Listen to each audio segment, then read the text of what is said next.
बिस्मिल्लाहिर्रहमानिर्रहीम। सलाम लाहौर शहर के सब बातों और सिटी एट 10 में मैं हूं आपकी मेज़बान सीमल हाशमी। इस दुआ के साथ कि आपका आज का दिन अच्छे तरीके से गुजरे। आज सारा दिन मौसम कैसा रहेगा, सबसे पहले आपको ये बताएंगे टुडेज वेदर में। टुडेज वेदर में सबसे पहले हमारे पास दर्जा हरारत है सुबह 6 बजे के करीब 30 डिग्री सेंटीग्रेड, 9 बजे के करीब 32 डिग्री सेंटीग्रेड और 12 बजे 35 डिग्री सेंटीग्रेड रिकॉर्ड किए जाने का इम्कान है।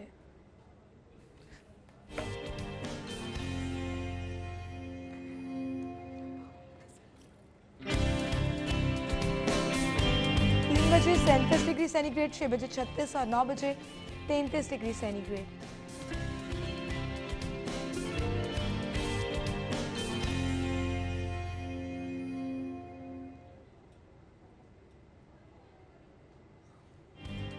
शाहरुख नदीम हमारे साथ मौजूद है। शाहरुख बताइएगा बाहर का मौसम इस वक्त कैसा है, महकमा मौसमियात की जानिब से क्या प्रेडिक्शन की जा रही है?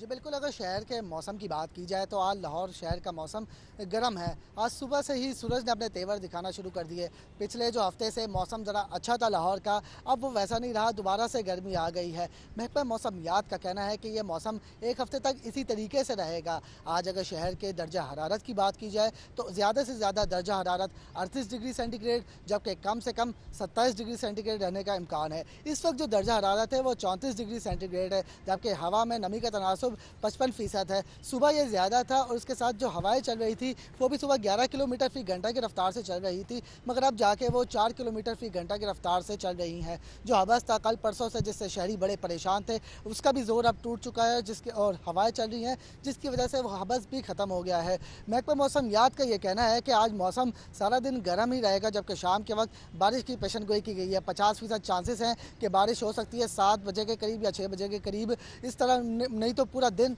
मौसम इसी तरीके से गर्म रहेगा। जी बहुत शुक्रिया शाहरुख नदीम, आप हमारे साथ मौजूद थे, मौसम की सूरत हाल हमें बता रहे थे। और अब टॉप स्टोरीज की तरफ चलेंगे। डेली सिटी 42 की आज की हमारी लीड स्टोरी, बड़े कारोबार पर बड़ा बिल, पानी के रेट डबल होंगे, मुसव्विदा तैयार कर लिया गया।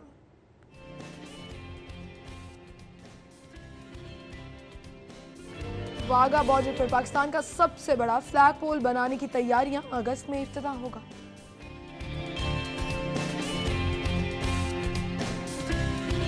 बच्चों के लिए खुशखबरी, हाथी घर की तौसी होगी और चिड़ियाघर के लिए नए जानवर खरीदे जाएंगे। लॉर्ड मिल के शहर में तजावुजात के खिलाफ बिला इम्तियाज ऑपरेशन की हदायत।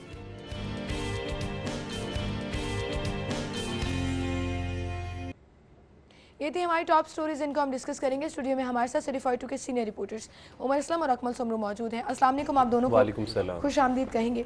और आज की हमारी लीड स्टोरी, बड़े कारोबार पर अब बड़ा बिल आएगा, पानी की रेट्स डबल कर दिए गए हैं, मुसव्विदा जो है वो तैयार हो गया है। जितने भी बड़े होटल्स हैं, शादी हॉल्स हैं, कमर्शियल प्लाजे हैं या तजारती मराकज़ हैं, वहाँ पर पानी का टैरिफ जो है वो बढ़ाया जा रहा है। जी उमर, क्या कहेंगे? जी सीमिल, बिस्मिल्लाहिर्रहमानिर्रहीम। अब लीड स्टोरी की बात करें तो दुरे नायाब की ये खबर है, और क्योंकि वाइस चेयरमैन वासा चौधरी शहबाज अहमद और वासा के कुछ मामला हम खुद भी कवर करते रहते हैं, तो ये मुसव्वदा जो है वो तैयार करने के हवाले से काफ़ी अरसे से जो है वो बाज़गश्त सुनाई दे रही थी कि इस तरह का मुसव्वदा जो है वो तैयार किया जा रहा है, जिसके ज़रिए जो है वो काफ़ी अरसे से जो है वासा ने अपने जो है वो चार्जेस में इजाफा नहीं किया। ऑब्वियसली कमर्शियल यूज़ जो कर रहे हैं उनमें इजाफा किया जाएगा, पैसे भी ज़ायद वसूल किए जाएंगे।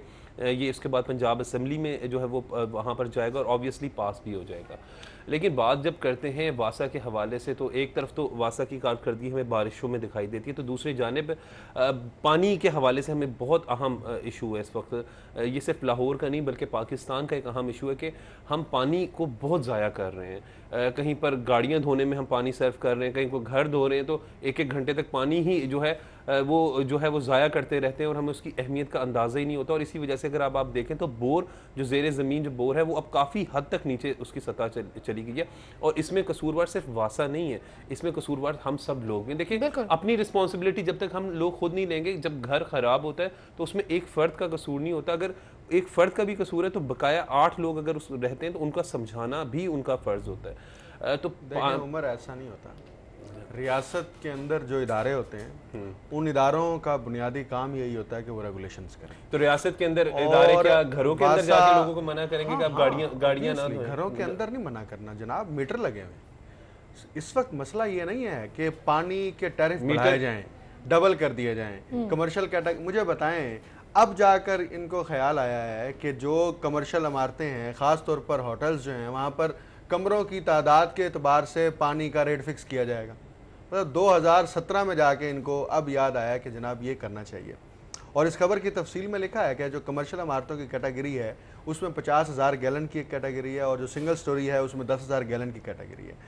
आप चाहे डबल ट्रिपल पैसे कर दें, वो पे कर देंगे, वो मसला नहीं है। इस वक्त मसला पैसे नहीं है, शायद वासा के नज़दीक रेवेन्यू जनरेशन मसला हो, लेकिन इस कौम के नजदीक जो सबसे बड़ा मसला है वो पानी की किल्लत का सामना हो सकता है हमें आइंदा चंद दहाइयों बाद। जिसमें सिर्फ कमर्शियल यूज पे आप ना जाए। अकमल, आप किस तरह उस बात को डिफेंड कर सकते हैं कि लोग जो गाड़ी धोते हैं, गाड़ी वॉश करते हैं? अच्छा, आप दोनों तरफ आ जाते हैं ना, आपके दोनों पॉइंट्स की तरफ। घरों की तरफ आ जाएं, इन्होंने प्लान किया जी हम 5 मरले के ऊपर फिक्स्ड बिल रखेंगे, हम 10 मरले पर फिक्स्ड बिल रखेंगे, हम अफराद गिनेंगे उस पर फिक्स्ड बिल रखेंगे। अभी तक वो फाइनल नहीं हो सका, और उसमें वो सियासी मसलतें हैं क्या हैं, इस पर ये सियासतदान बेहतर जानते हैं। और अभी भी मुसव्वदा और जो आप बात कर रहे हैं, जो आप बात कर रहे हैं कि हमारे यहाँ, मैं तो इस पर मुतअद्दिद बार इस प्रोग्राम में कह चुका हूँ कि दुनिया भर में किसी जगह ऐसा नहीं होता कि आप क्लीन ड्रिंकिंग वाटर को आप गाड़ियों को धोने के लिए इस्तेमाल करें।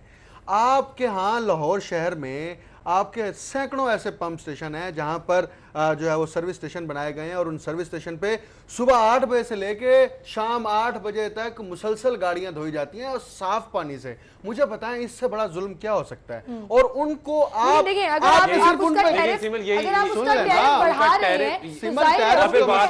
उनकी इनकम है। बात यह है कि मीटर लगे हुए हैं, आप कहते हैं जी आप 5,000 गैलन पानी इस्तेमाल करते हैं, हम पहले आपसे 3,000 लेते थे, अब 5,000 पे हम आपसे 10,000 रुपए लेंगे, वो दे देंगे। भाई पानी कहां से लाओगे आप? पैसे तो आप देखिए, जो गाड़ियां वॉश कर या कमर्शियल इस्तेमाल कर रहे हैं उनके लिए अलग सिस्टम होना चाहिए। महंगा करने के साथ साथ आप सबसे पहले तो लाहौर शहर के अंदर से ये सर्विस स्टेशन बंद होने चाहिए। ये क्लीन ड्रिंकिंग वाटर से जो गाड़ियों की सुबह से लेकर रात तक हर सर्विस स्टेशन पे सफाई सुथराई हो रही होती है, वो बंद होना चाहिए, उसको बैन होना चाहिए। और मेरा नहीं ख्याल कि कानूनी तौर पर भी इसकी इजाजत है कि ये हालात ऐसी हो जाएंगे। याद होगा आपको सीएनजी स्टेशन जो उनसे वो पहले तो इजाजत दे दी गई। कारोबार है, आप आइंदा आने वाली नस्लों को क्या जवाब देंगे? हम आपके पीते हुए पानी को जो है उससे गाड़ियां धोते रहे, अब हम क्या करें? लेकिन सिर्फ गाड़ियां धोना ही मसला नहीं है। क्यों मसला नहीं है? घरों में जिस तरह पानी और भी बड़े इश्यूज आ जाते हैं, अब वैसे बड़े आदमी जाया कर देते हैं ना पानी।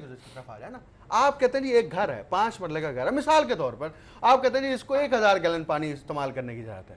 अगर वो 1,000 गैलन से ऊपर जाता है, आप कोई सिस्टम बनाएं, आप उस पर महज पैसे देखिए, पानी पैसों का मुतबादिल नहीं है, या पैसे पानी का मुतबादिल नहीं है। बात यह है कि जब तक अवेयरनेस नहीं होगी, इसमें सब हुकूमत के साथ साथ सब कुछ पानी बचत के हवाले से सब कुछ हुकूमत ने नहीं करना, लोगों को करना चाहिए। बिल्कुल, सिटी 42 ने इस हवाले से बाकायदा अवेयरनेस कैंपेन की थी, और जब तक शहरी अपने इस हवाले से खुद अपना फर्ज अदा नहीं करेंगे। पब्लिक सर्विस मैसेजेस का पूरी दुनिया के मीडिया में ट्रेंड है, और बाकायदा तौर पर पैमरा भी इस हवाले से पाबंद बनाता है कि कम से कम 5 से 7% जो कमर्शियल का कंटेंट है वो पब्लिक सर्विस मैसेजेस की बुनियाद पर होगा। हमारे यहाँ एक भी मैसेज नहीं चलता सुबह से लेकर शाम तक, सिवाय हमारे हम चलाते हैं ना। के हवाले से, मैं आपको बताऊं, नेशनल मीडिया की बात करो ना, हम तो उसके ऊपर हमेशा हम तो खुसूसी रिपोर्ट्स भी बनाते हैं, हम तो उसकी खुसूसी हमने तो ट्रैफिक कवानीन के हवाले से भी कैंपेन चलाई। लेकिन हम अभी ओवरऑल बात करें पानी के हवाले से, तो पानी की किल्लत एक सीरियस इशू बन चुका है, सिर्फ लाहौर नहीं बल्कि पाकिस्तान। पैसे बढ़ाने से कम नहीं होगा, और बल्कि लोग तो यहाँ तक कहते हैं कि अब जो जंगे और इसी पर वेरी वैलिड पॉइंट, यहीं से बात का सिलसिला आगे बढ़ाएंगे। लेकिन दूसरी जानिब आपको एक अहम खबर देंगे और बताएंगे, हंजरवाल पुलिस ने कार्रवाई की है, बहन को कत्ल करने वाला भाई गिरफ्तार कर लिया गया है। अहम खबर दे रहे हैं आपको, हंजरवाल पुलिस ने कार्रवाई की है, बहन को कत्ल करने वाला भाई गिरफ्तार कर लिया गया है। ईशा खान हमारे साथ हैं। जी ईशा, बताइएगा। हंजरवाल के इलाके का ये वाक़या, हंजरवाल के इलाके में 1 माह कबल जहीर नामी शख्स ने अपनी बहन अकीला को फायरिंग करके कत्ल किया था और पुलिस ने जो है वो मौके से फरार हो गया। तो पुलिस ने इस वक्त जो है वो मुलजिम को गिरफ्तार कर लिया है और उसने जो है वो गिरफ्तारी के बाद जो है वो बयान अपना रिकॉर्ड कराया कि उसने अपनी बहन को इसलिए मारा था क्योंकि वो अपने शौहर से लड़के आई थी, जिसकी बिना पर उसने फायरिंग करके कत्ल किया था। पुलिस ने मुलजिम को गिरफ्तार कर लिया है। जी, बहुत शुक्रिया। ईशा खान हमारे साथ मौजूद थे। नाज़रीन, अहम खबर दे रहे हैं आपको, हंजरवाल पुलिस ने कार्रवाई की और बहन को कत्ल करने वाला भाई गिरफ्तार कर लिया गया है। दूसरी जानिब आपको बताएंगे सीसीपीओ लाहौर अमीन वेंस अदालत में पेश हो गए हैं। एसपी लीगल राना मोहम्मद लतीफ़ भी उनके हमरा थे। तौहीन अदालत की दरख्वास्त पर सीसीपीओ को तलब किया गया था और ये मनाजिर भी आप देख सकते हैं कि सीसीपीओ लाहौर अमीन वेंस अदालत में पेश हो गए हैं, जिनके हमरा एसपी लीगल राना मोहम्मद लतीफ़ भी शामिल हैं। सीसीपीओ लाहौर अमीन वेंस अदालत में पेश हो गए हैं। तौहीन अदालत की दरख्वास्त पर सीसीपीओ को तलब किया गया था और सीसीपीओ के हमरा एसपी लीगल राना मोहम्मद लतीफ़ भी हैं।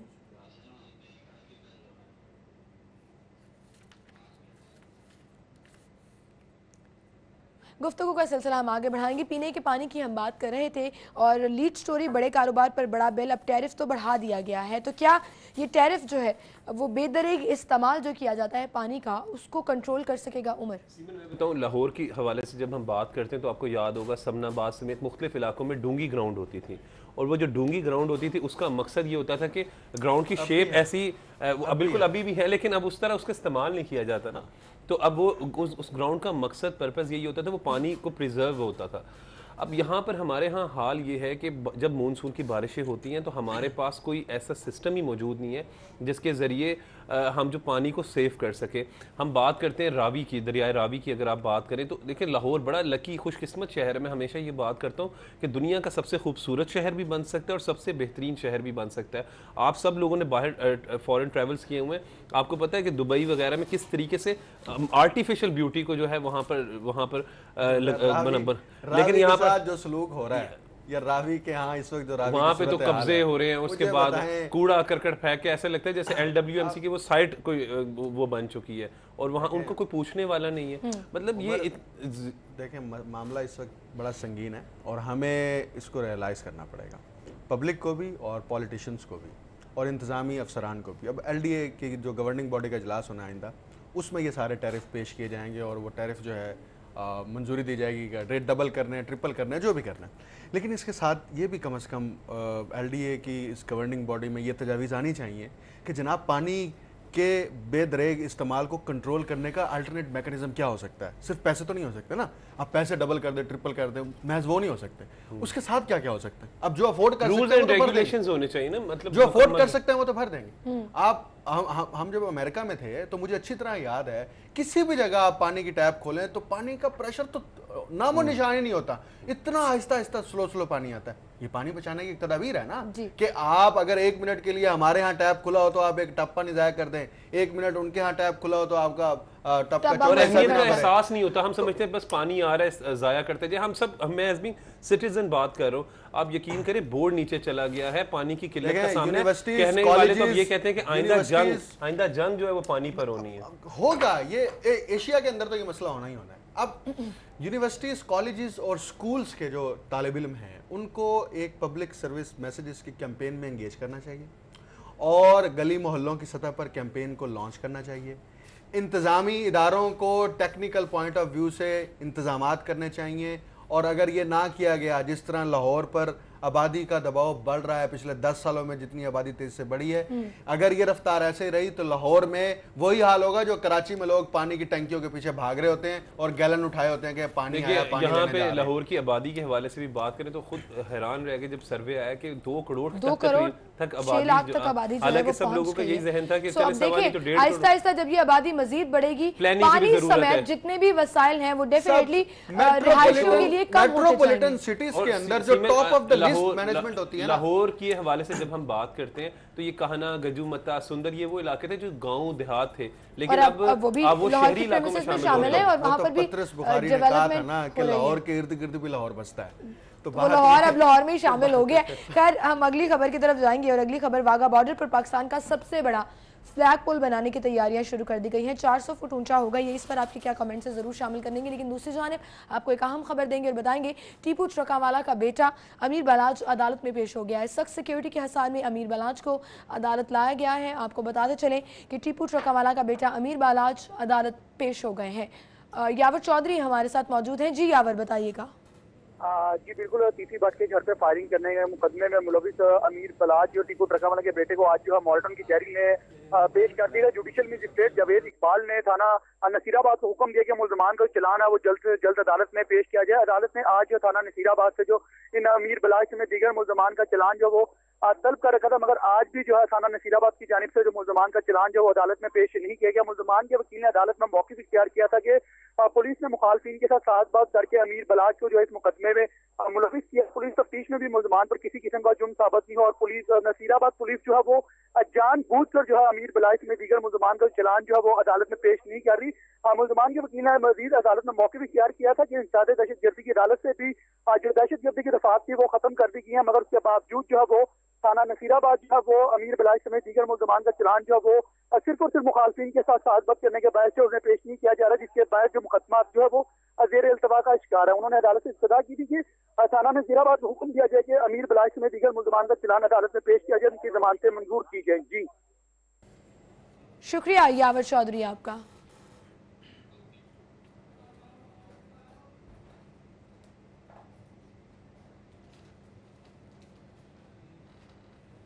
और अभी एक छोटी सी ब्रेक लेंगे। ब्रेक के बाद दोबारा हाजिर होंगे, हमारे साथ रहिएगा। लाहौर के बारे में मज़ीद जानने के लिए आप हमारा YouTube पेज सब्सक्राइब कर सकते हैं। बॉटम राइट बटन पर क्लिक कीजिए एंड स्टे ट्यून्ड। सिटी 42 पर हम दिखाते हैं शहर भर की खबरें। हर वाकया, हर खबर है हमारे लिए अहम, मगर आपकी मदद के बगैर मुमकिन नहीं लाहौर का सबसे मकबूल और मुस्तैद चैनल बनना।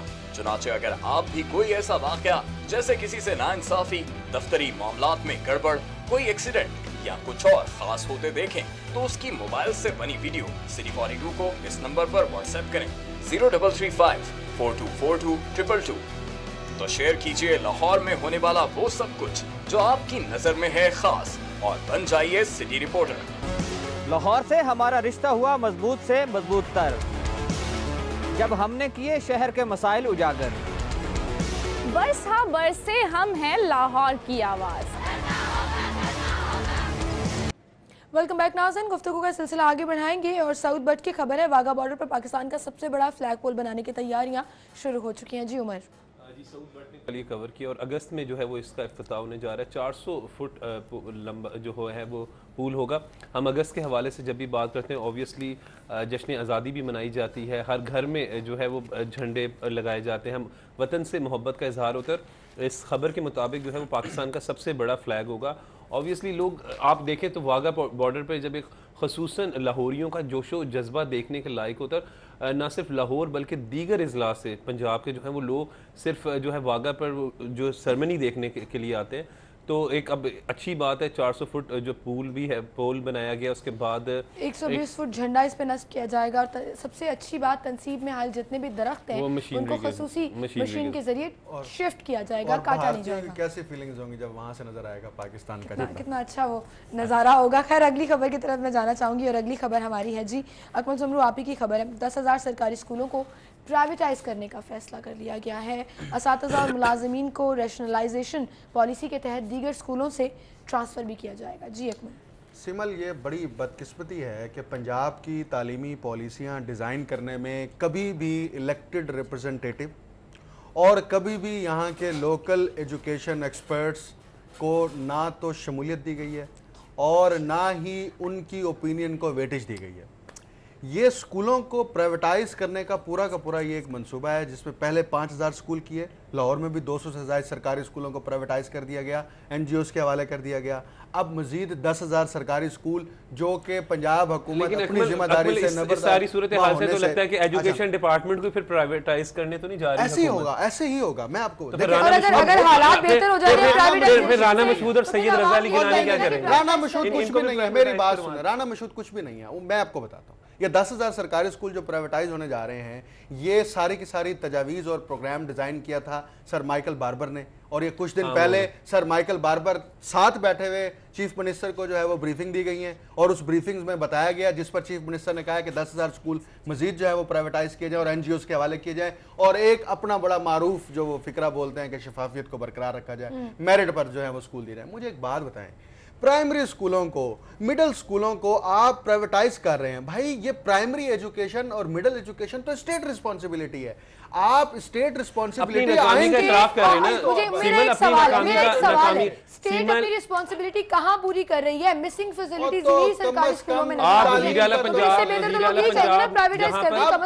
माइकल बार्बर का जरा सुन लेना आप। सर माइकल बार्बर को सर का ताज बनाया हुआ है, और सर माइकल बार्बर आपकी सारी प्लानिंग डिजाइन करता है, और वो आपको बताता है कि आपका स्कूल एजुकेशन रोड मैप क्या होगा। आप उस रोड मैप पे ऊपर बड़ी ही तनदही से और बड़ी जांफशानी से उस पर काम कर रहे हैं। खुदारा हमारे सरकारी स्कूल जो पब्लिक स्कूल हैं उनके साथ ये सलूक मत करें। अच्छा, सरकारी स्कूलों की प्रोग्रेस ठीक नहीं है तो महकमे से पूछें।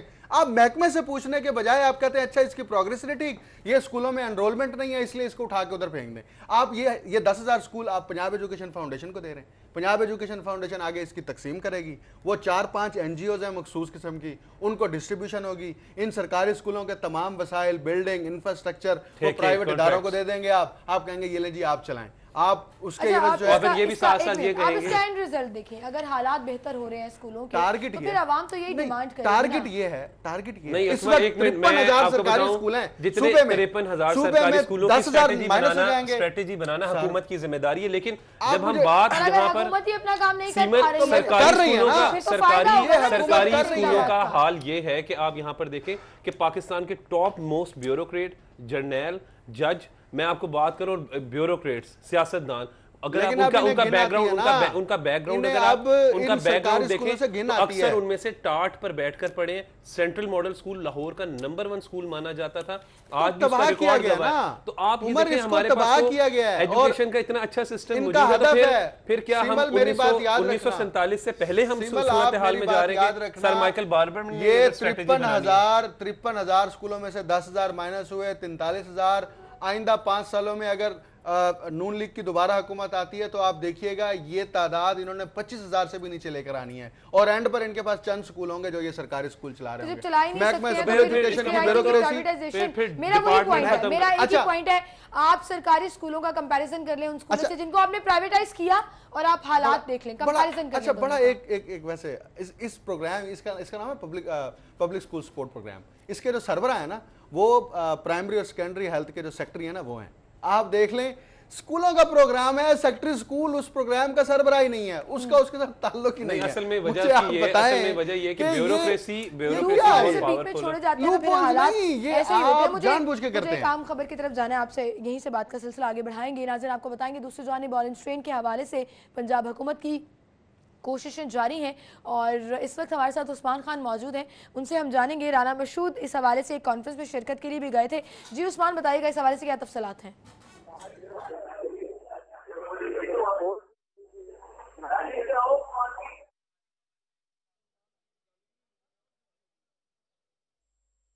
अब हुकूमत की कोशिशें जारी है। पोलैंड में वर्ल्ड हेरिटेज कॉन्फ्रेंस में पाकिस्तान के वज़ीर तालीम राना मसूद अहमद खान ने शिरकत की है। वज़ीर तालीम ने शुरा को ऑरेंज लाइन के हवाले से आगाह किया। राना मसूद यूनेस्को की 41वीं वर्ल्ड हेरिटेज कमेटी कॉन्फ्रेंस में पाकिस्तान की इस वक्त नुमाइंदगी कर रहे हैं। वर्ल्ड हेरिटेज कॉन्फ्रेंस में 21 मेंबर ममालिक के नुमाइंदे शरीक है, जबकि इस मौके पर वज़ीर तालीम राना मसूद अहमद खान का कहना था कि पंजाब हुकूमत तारीखी इमारतों की कदर करती है और ऑरेंज लाइन मंसूबे से किसी तारीखी इमारत को नुकसान नहीं पहुंचेगा। जी शुक्रिया उस्मान खान, आप हमारे साथ मौजूद थे।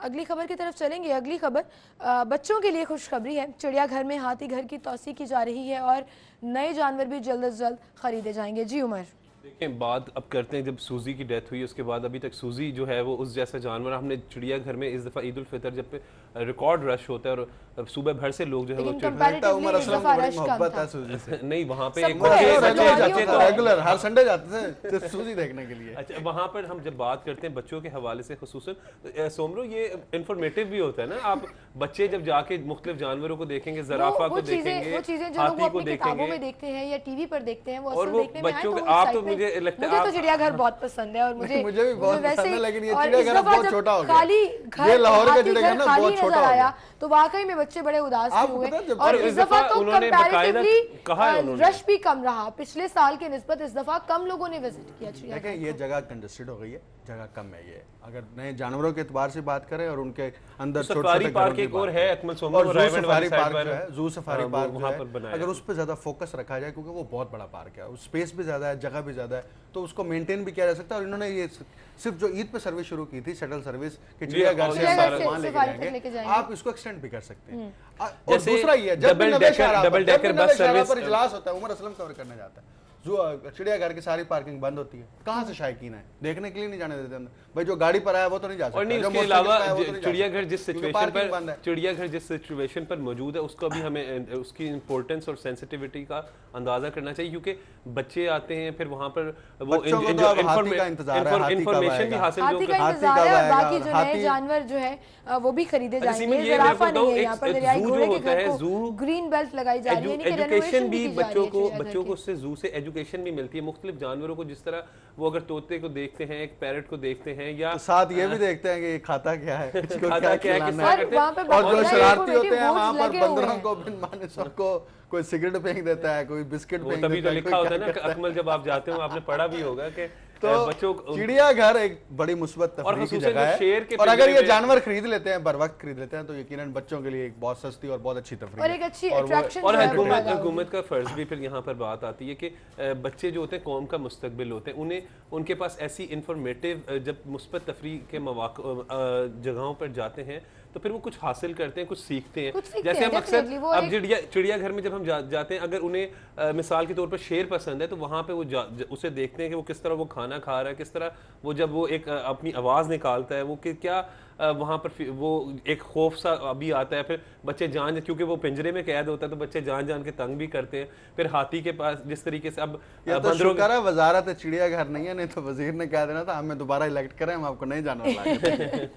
सही कहा आपने। आगे बढ़ेंगे, अगली खबर की तरफ भी जाएंगे, लेकिन उससे पहले नाज़रीन आपको एक अहम खबर भी देंगे और आपको बताएंगे गुर्दा स्कैंडल केस की समाअत हुई है, मुल्ज़िमान को अदालत में पेश कर दिया गया है। अहम खबर आपको दे रहे हैं, गुर्दा स्कैंडल केस की समाअत हुई है और मुल्ज़िमान को अदालत में पेश कर दिया गया है। मुनीर बाजवा हमारे साथ मौजूद हैं। जी मुनीर। बिल्कुल, जिला कचहरी में गुर्दा स्कैंडल के मरकजी किरदार डॉक्टर फवाद और वाईडीए के जनरल सेक्रेटरी डॉक्टर अल्तमश को 14 रोज जुडिशल रिमांड खत्म होने पर अदालत के रूबरू पेश कर दिया गया है। जुडिशल मजिस्ट्रेट फारूक आजम सोल के रूबरू डॉक्टर फवाद, डॉक्टर अल्तमश समेत दीगर 11 मुलजिमों को पेश किया गया है। अदालत ने मुलजिमों को की हाजिरी लगाने के बाद एफआईए को हुक्म दिया है कि मुलजिमों के खिलाफ मुकदमा का चलान जो है वो 17 जुलाई से पहले तक पेश कर दिया जाए।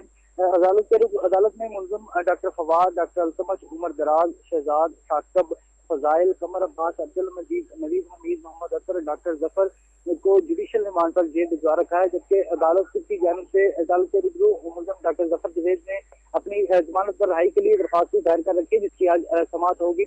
इस हवाले से आपको ये भी बताते चले कि 2 माह का अर्सा गुजरने के बावजूद जो एफआईए है गुर्दा स्कैंडल के मुकदमा का चलान जो है उसका पेश नहीं कर सके, ना ही इसकी तहकीकात जो है अभी तक मुकम्मल हो सकी हैं।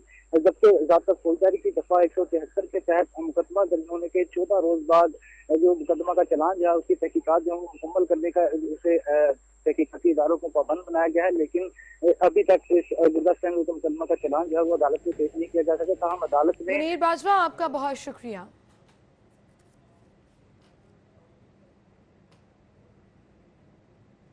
अगली खबर की तरफ चलेंगे और लॉर्ड मेयर की शहर में तजावुजात के खिलाफ बिला इम्तियाज ऑपरेशन की हदायत। तजावुजात के खिलाफ ऑपरेशन किया जा रहा है और उमर ये आपका फेवरेट टॉपिक भी है, आप हमेशा इस पर बात भी करते हैं।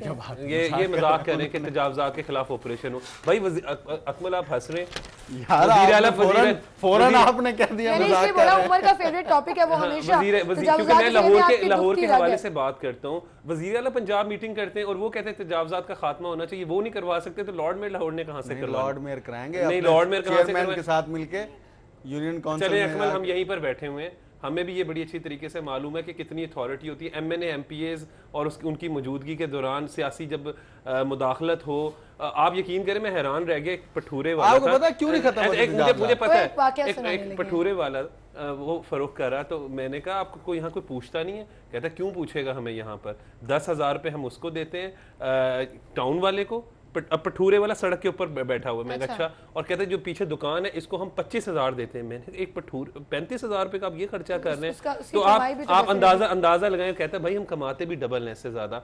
अब जब इतनी करप्शन आम हो, अरकान कौमी और सूबाई असम्बली की नाक के नीचे ये सारा काम हो रहा है और उनकी इजाजत से हो रहा है। 10,000 रुपया टाउन वालों को जा रहा है। चले मुबैना तौर पर उसने कहा अगर जा नहीं, मुबैना तौर पर नहीं, मैं आपको बताऊं कि हर सड़क जहाँ पे तिजारती मराकिज़ हैं, दुकानें हैं, बाजार जहाँ पे ताजिर बन गया ना कि आगे आपने थड़े लगवा दिए, आपने होता क्या, देखिए स्टॉल्स लगवा दिए। होता क्या, मैं आपको हर जगह पे अंजुमनें बनेंगी, उन अंजुमनों के सरबराहान का अक्सर का ताल्लुक मुस्लिम लीग नवाज के साथ है।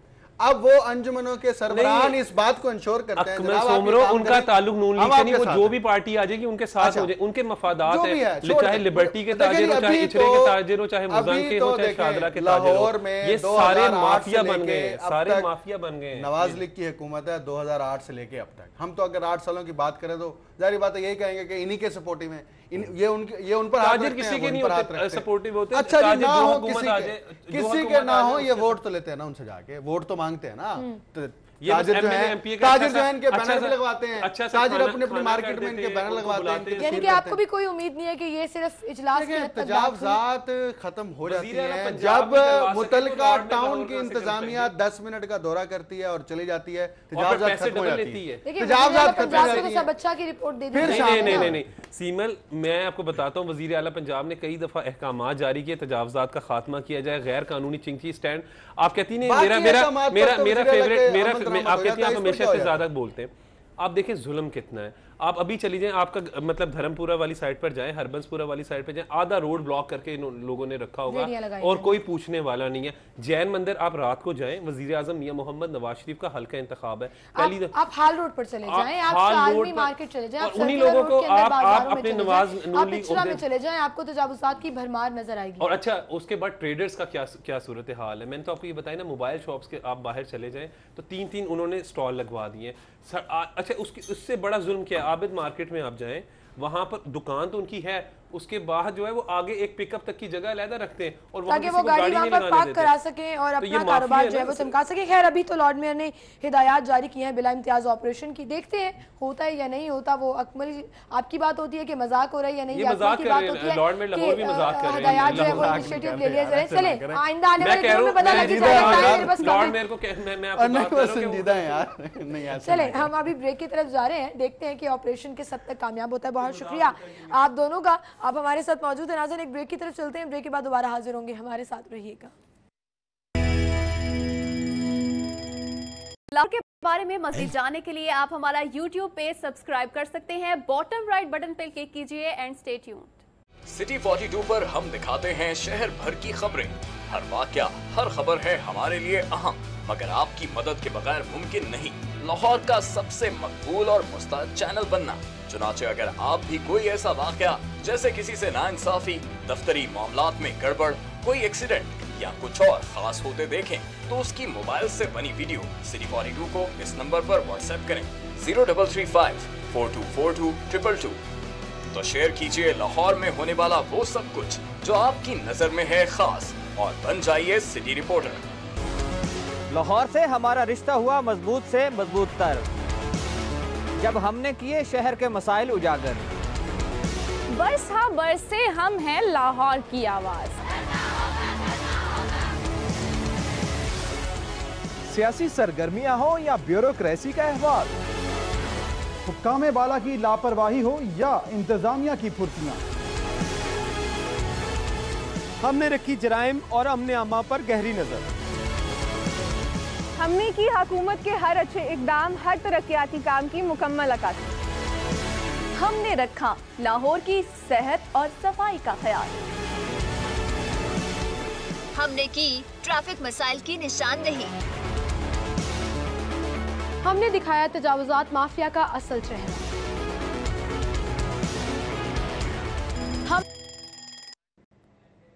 वेलकम बैक नाज़रीन। और अब कुछ सेगमेंट्स शामिल करेंगे और सेगमेंट्स में सबसे पहले आपको मोबाइल रेट्स बताएंगे।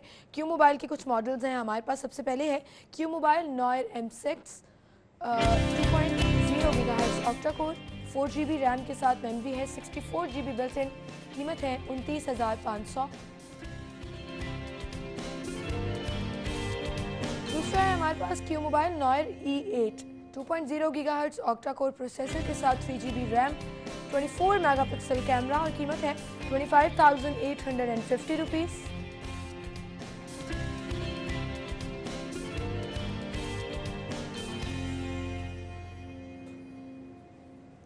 Q mobile quattro Z5 2.2 GHz octa core, 13 megapixel के साथ 2 GB रैम है, इसकी 16 GB बिल्ट इन मेमोरी, कीमत है 32,900 रुपये।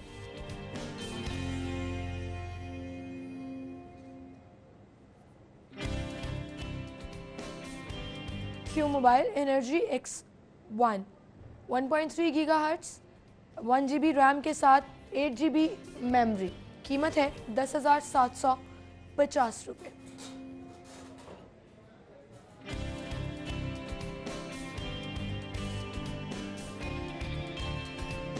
और अब सेल्स और प्रमोशंस की तरफ चलेंगे और सबसे पहले डिफरेंट ब्रांड्स में आपको बताऊंगी जहां पर सेल लगी है, आप अपने पैसे बचा सकते हैं।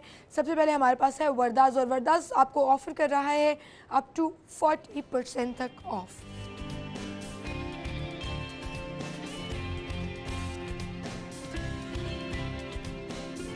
सो कमाल ऑफर कर रहा है फ्लैट 20% तक ऑफ।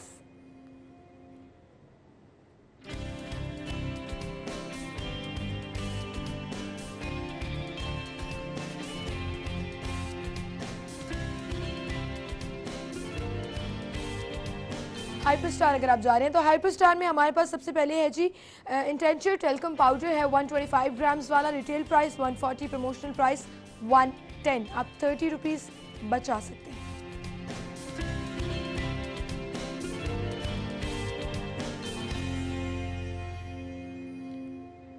होमेज माइक्रोवेव ओवन है जी HGD233, retail price 9,999, promotional price 6,990, आप 3,009 रुपीज़ बचा सकते हैं।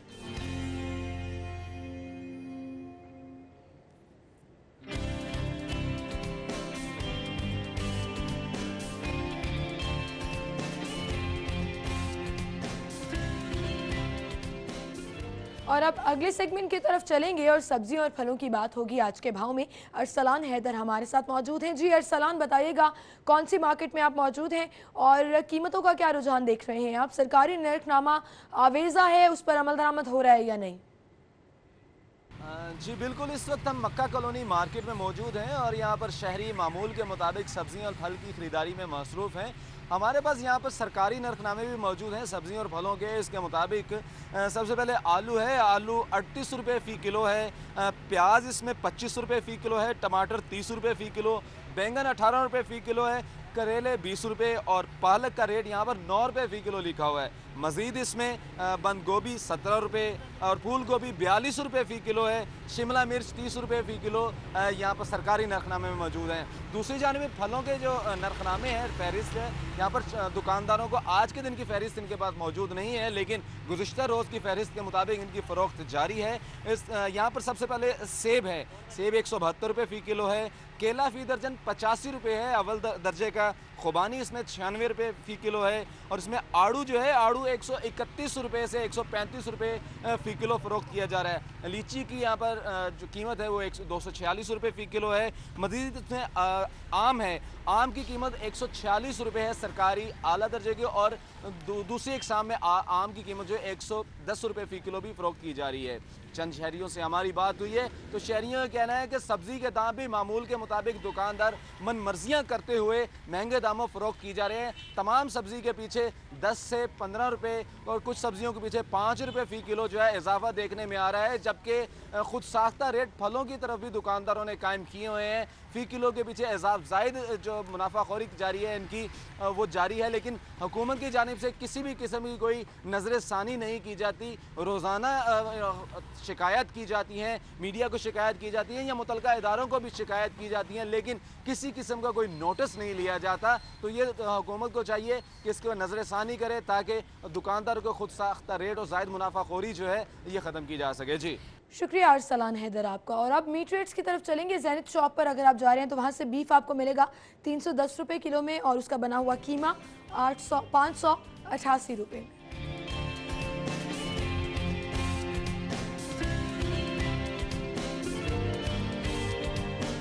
मटन आपको मिलेगा 849 में और उसका बना हुआ कीमा 894 रुपये में।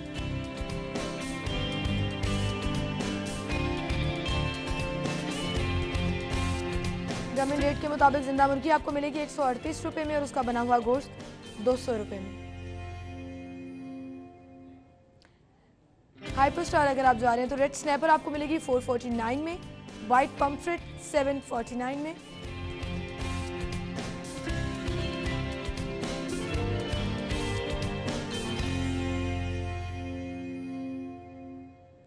परचून से अंडे हैं जी 96 रुपये दर्जन, थोक से 94 रुपये और गोरमे पर अंडे अवेलेबल हैं 95 रुपये में।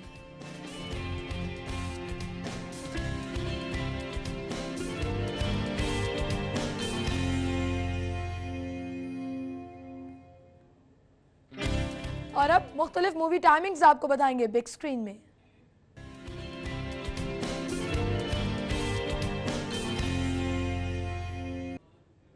सबसे पहले हमारे पास है डिस्पैकेबल मी 3D मूवी है ये, सिनेस्टार आईमैक्स में लगी हुई है 1 बजे, रॉयल पाम ऑडी 3 में 5 बजे और वोक टावर सुपर सिनेमा 2 में 5:30 बजे।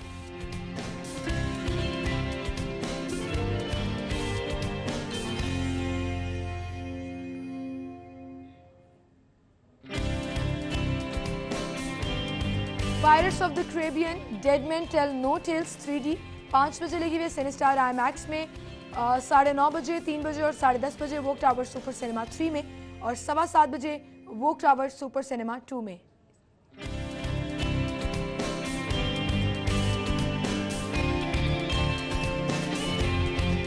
ट्रांसफॉर्मर्स द लास्ट नाइट 7:30 बजे और 10:30 बजे सिनेस्टार आईमैक्स में, 12 बजे, 7:30 बजे और 1:15 बजे वोक टावर सुपर सिनेमा 3 में और 3:45 बजे रॉयल पाम ऑडी 2 में।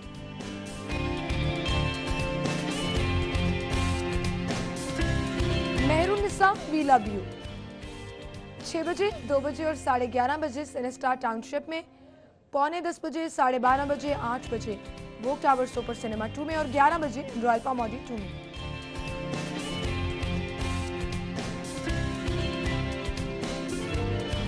यलगार लगी हुई है 4:30 बजे, 10 बजे और 8:30 बजे सिनेस्टार टाउनशिप में, 2:30 बजे, 5:15 बजे और 11:15 बजे वोक टावर सुपर सिनेमा 2 में और 8:15 बजे रॉयल पाम ऑडी 2 में।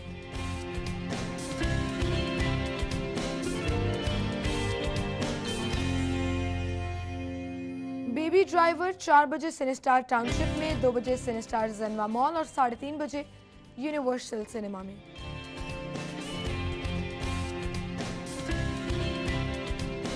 कार्स 3 लगी हुई है 3 बजे सिनेस्टार आईमैक्स में, 2 बजे सिनेस्टार जन्वा मॉल, 12 बजे रॉयल पाम ऑडी 3 में।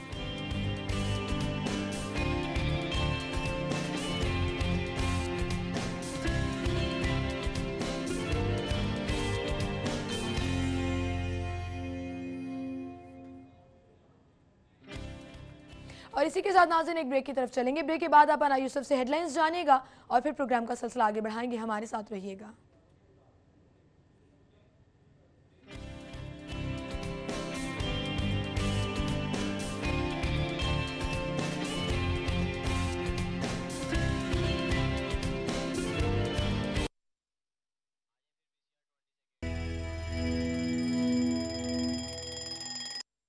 लाहौर के बारे में मज़ीद जानने के लिए आप हमारा YouTube पेज सब्सक्राइब कर सकते हैं। बॉटम राइट बटन पर क्लिक कीजिए एंड स्टे ट्यून्ड। सिटी 42 पर हम दिखाते हैं शहर भर की खबरें। हर वाकया, हर खबर है हमारे लिए अहम, मगर आपकी मदद के बगैर मुमकिन नहीं लाहौर का सबसे मकबूल और मुस्तैद चैनल बनना। चुनाचे अगर आप भी कोई ऐसा वाकया जैसे किसी से नाइंसाफी, दफ्तरी मामलात में गड़बड़, कोई एक्सीडेंट या कुछ और खास होते देखें तो उसकी मोबाइल से बनी वीडियो सिटी 42 को इस नंबर पर व्हाट्सएप करें 0335424222। तो शेयर कीजिए लाहौर में होने वाला वो सब कुछ जो आपकी नजर में है खास और बन जाइए सिटी रिपोर्टर। लाहौर से हमारा रिश्ता हुआ मजबूत से मजबूत तर, जब हमने किए शहर के मसाइल उजागर। बरस हाँ बरसे हम हैं लाहौर की आवाज। सियासी सरगर्मियां हो या ब्यूरोक्रेसी का अहवाल, हुक्काम बाला की लापरवाही हो या इंतजामिया की फुर्तियां, हमने रखी जराइम और अमने आमा पर गहरी नजर। हमने की हुकूमत के हर अच्छे इकदाम, हर तरक्याती काम की मुकम्मल अक्कासी। हमने रखा लाहौर की सेहत और सफाई का ख्याल। हमने की ट्रैफिक मसाइल की निशानदेही। हमने दिखाया तजावुजात माफिया का असल चेहरा। हमने बेनकाब किए मिलावट और करप्शन पर। हम हैं आप और आप हैं हम। हम हैं सिटी 42, हम हैं लाहौर। लाहौर की आवाज देखिए प्रोग्राम लाहौर की आवाज इतवार की शाम 6:05 पर सिर्फ सिटी 42 पर।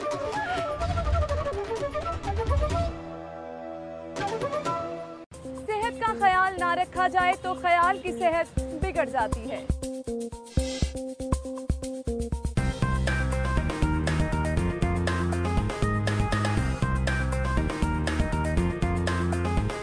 A healthy mind lives in a healthy body. आपकी सेहत का मुकम्मल ख्याल रखता है सिटी क्लिनिक। शहर के बेहतरीन डॉक्टर्स, हेल्थ एक्सपर्ट आपकी स्क्रीन पर। सेहत आपकी, सुकून हमारा, सिटी क्लिनिक।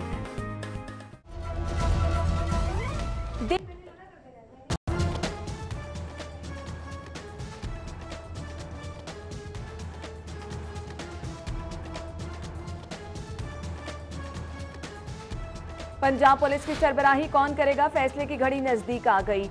मरीजों के लिए अच्छी खबर, लाहौर में मराका के मकाम पर 500 बेड का अस्पताल बनाने का फैसला। अस्पताल पब्लिक प्राइवेट पार्टनरशिप के तहत बनाया जाएगा। साने है अहमदपुर शेखिया, गम की दास्तान खत्म न हुई। जिना अस्पताल बर्न सेंटर में जेर इलाज 11 साला मोहसिन भी चल बसा। मजमूई तौर पर 7 जख्मियों का इलाज मौलिजा जारी। बाकमाल लोगों का लाजवाब सर्विस। PIE अबूज़ेबी से आने वाली परवाज के 256 मुसाफिरों का सामान लाना भूल गई। मुसाफिरों की एयरपोर्ट पर हंगामा आराई। तैयारों की कमी और फनी खराबियों के बायस 17 परवाजें मनसूख, 10 ताखीर का शिकार।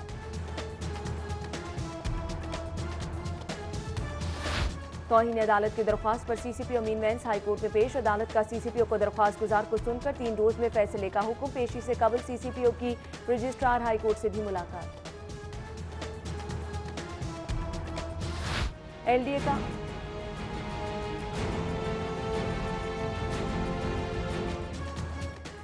का गैर कानूनी तामीरात के खिलाफ ऑपरेशन। क्रीम ब्लॉक और मुस्तफा टाउन में नक्शाजात की खिलाफ वर्जी पर जेर तामीर इमारत में इस्माल।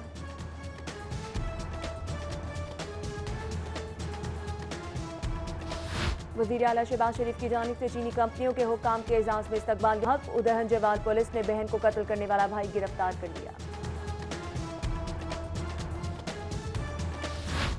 लाहौर ट्रांसपोर्ट कंपनी का फिरोजपुर रोड पर नाका बगैर रूट परमिट किरायानामा चस्पाना करने वालों के खिलाफ कार्रवाई। मुसाफिरों को वसूल किया गया जायद किराया वापस। और गर्मी फिर लौट आई। शहर का ज्यादा से ज्यादा दर्जा हरारत 38 और कम से कम 27 डिग्री रहने का इम्कान।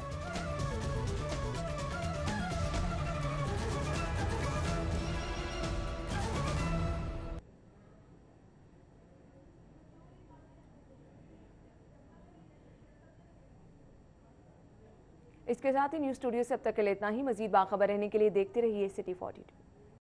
लाहौर के बारे में मजीद जानने के लिए आप हमारा YouTube पेज सब्सक्राइब कर सकते हैं। बॉटम राइट बटन पर क्लिक कीजिए एंड स्टे ट्यून्ड। सिटी 42 पर हम दिखाते हैं शहर भर की खबरें। हर वाकया, हर खबर है हमारे लिए अहम, मगर आपकी मदद के बगैर मुमकिन नहीं लाहौर का सबसे मकबूल और मुस्तहद चैनल बनना। चुनाचे अगर आप भी कोई ऐसा वाकया जैसे किसी से नाइंसाफी, दफ्तरी मामलात में गड़बड़ कोई एक्सीडेंट या कुछ और खास होते देखें तो उसकी मोबाइल से बनी वीडियो सिटी 42 को इस नंबर पर व्हाट्सएप करें 0335 4242 222। तो शेयर कीजिए लाहौर में होने वाला वो सब कुछ जो आपकी नजर में है खास और बन जाइए सिटी रिपोर्टर। लाहौर से हमारा रिश्ता हुआ मजबूत से मजबूत तर, जब हमने किए शहर के मसाइल उजागर। बरसा बरसे हम हैं लाहौर की आवाज। सियासी सरगर्मियां हो या ब्यूरोक्रेसी का अहवाल, हुक्काम बाला की लापरवाही हो या इंतजामिया की फुर्तियां, हमने रखी जराइम और अमने आमा पर गहरी नजर। हमने की हुकूमत के हर अच्छे इकदाम, हर तरक्याती काम की मुकम्मल अक्कासी। हमने रखा लाहौर की सेहत और सफाई का ख्याल। हमने की ट्रैफिक मसाइल की निशानदेही। हमने दिखाया तजावुजात माफिया का असल चेहरा। हमने बेनकाब किए मिलावट और करप्शन पर। हम हैं आप और आप हैं हम। हम हैं सिटी 42, हम हैं लाहौर। लाहौर की आवाज देखिए प्रोग्राम लाहौर की आवाज इतवार की शाम 6:05 पर सिर्फ सिटी 42 पर।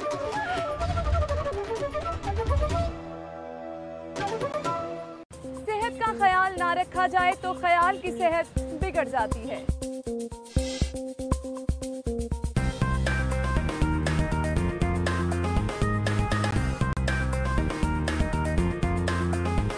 A healthy mind lives in a healthy body.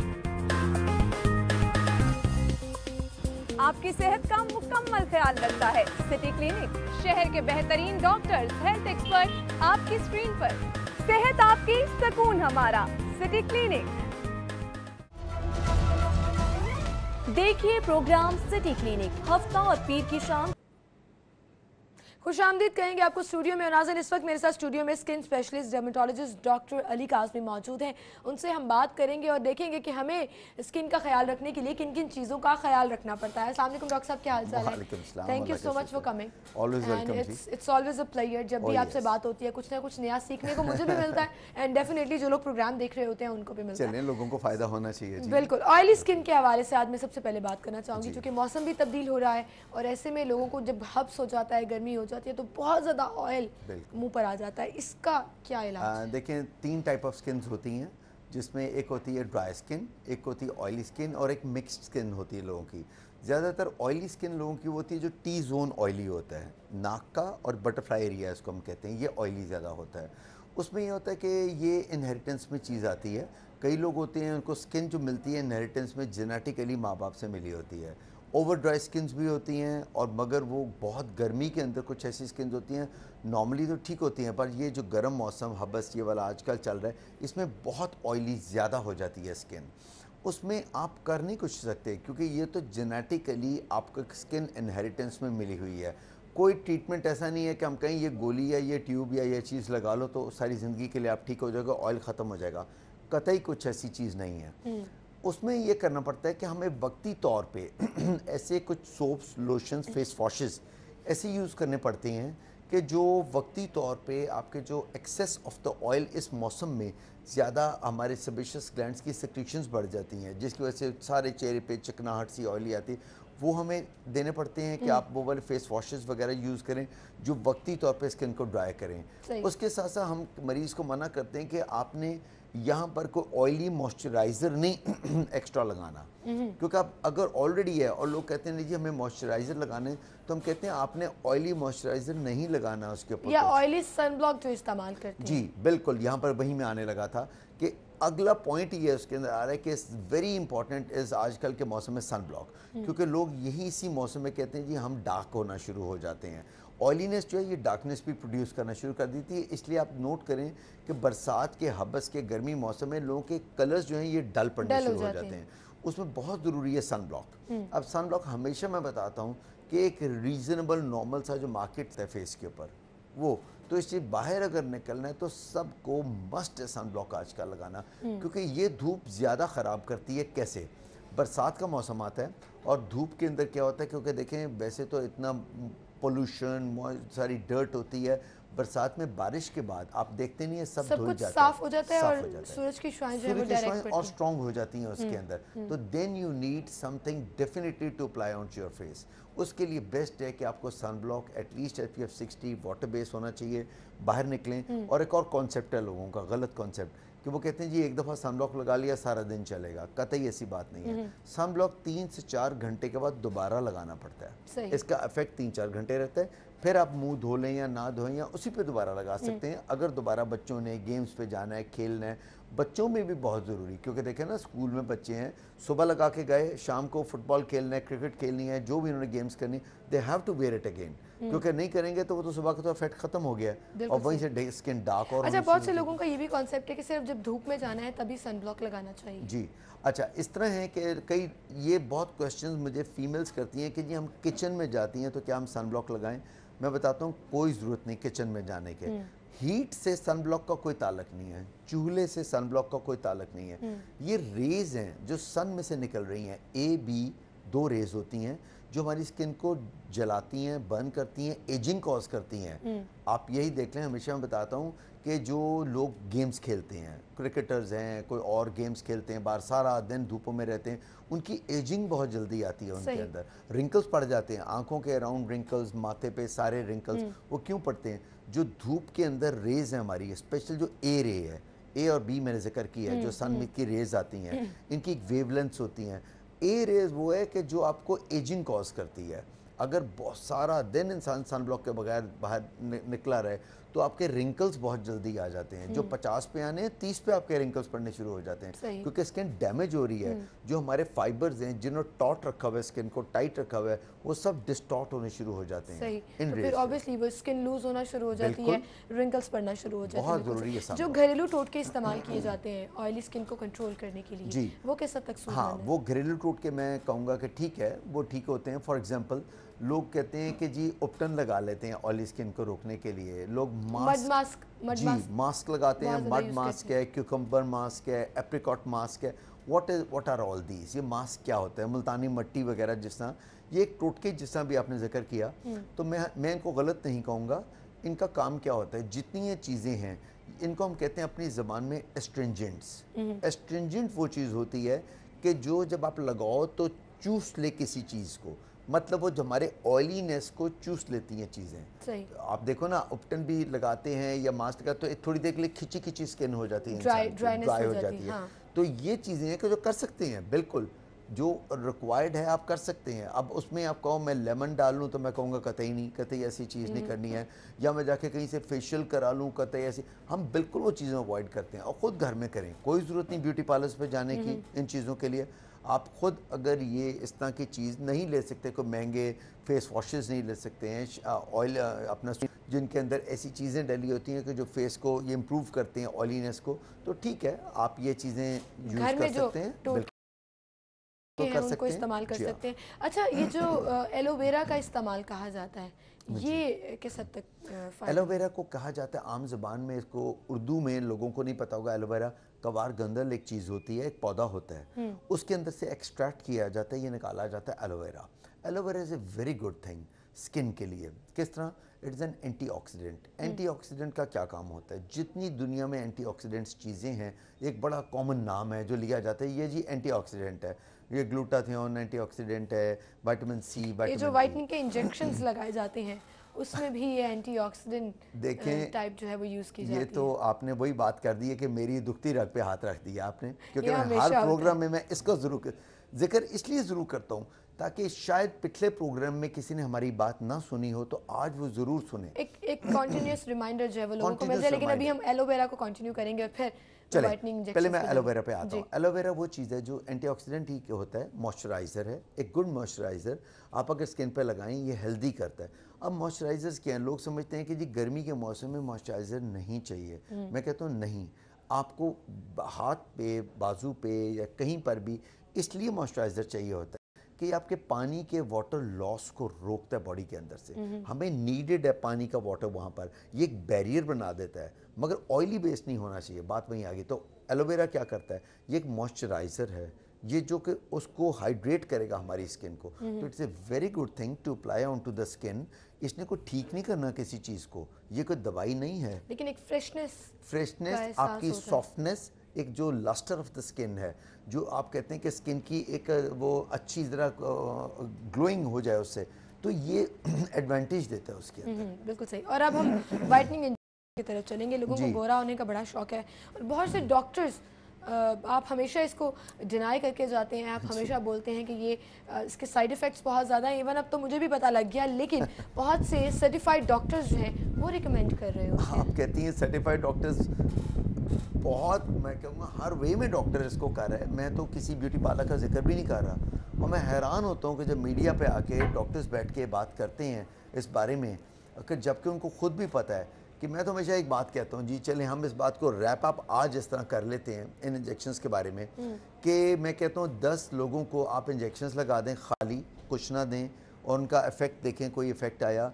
और 10 लोगों में इंजेक्शंस के साथ क्रीम्स जो हम देते हैं थोड़ा कम्प्लेक्शन को इम्प्रूव करने के लिए, जिनमें आप क्रीम्स लगवा रहे हैं, उनमें से 10 में से 9 लोगों को इफेक्ट वाजे नज़र आएगा, वाजे। अच्छा। और इधर जिनको खाली इंजेक्शंस लगे हैं, वो 10 में से एक मरीज को भी वाजे रिजल्ट नहीं नज़र आएगा। अच्छा, अब आप ये नॉट अबाउट इंजेक्शंस, वो क्रीम्स हैं जिनका असर होता है। इंजेक्शन क्या चीज़ है? इंजेक्शन है अपनी जेब में पैसा जाना। मैं इंजेक्शन लगा रहा हूँ तो मैं घटियापन कर रहा हूँ कि मैं अपनी जेब में पैसा ले रहा हूँ इंजेक्शन का। मैंने दी, वो तो मरीज़ ने बाजार से जाके ले ली, मुझे क्या ज्ञान, कुछ भी नहीं मिला। अब मैं यहाँ पर एक वो समझ ले, वही बात है कि अगर मैं घटियापन करना चाहूँगा तो मैं कहूँगा, यानी कि ये एक कमर्शियल सिर्फ एक चीज़ है पैसे पैसा बनाने की, क्योंकि ऑब्वियसली दे आर एक्सपेंसिव, और साइड इफेक्ट भी इसका ऐसा कोई नहीं है, लेकिन इफेक्ट भी कोई नहीं है, तो क्या फ़ायदा वो पैसे ज़ाया करने का। Coming back on oily skin में जहाँ पर आपने बताया कि कॉम्प्लेक्शन डल हो जाती है, दूसरा इसका एक इफेक्ट होता है, एक्नी हो जाती है, बहुत से लोगों को पिंपल्स निकल आते हैं। बहुत कॉमन इस मौसम में एक्नी, कील, महासे, पिंपल्स बहुत कॉमन आते हैं। क्यों? क्योंकि ऑयली स्किन के साथ ही ये चीज़ डेवलप होती है।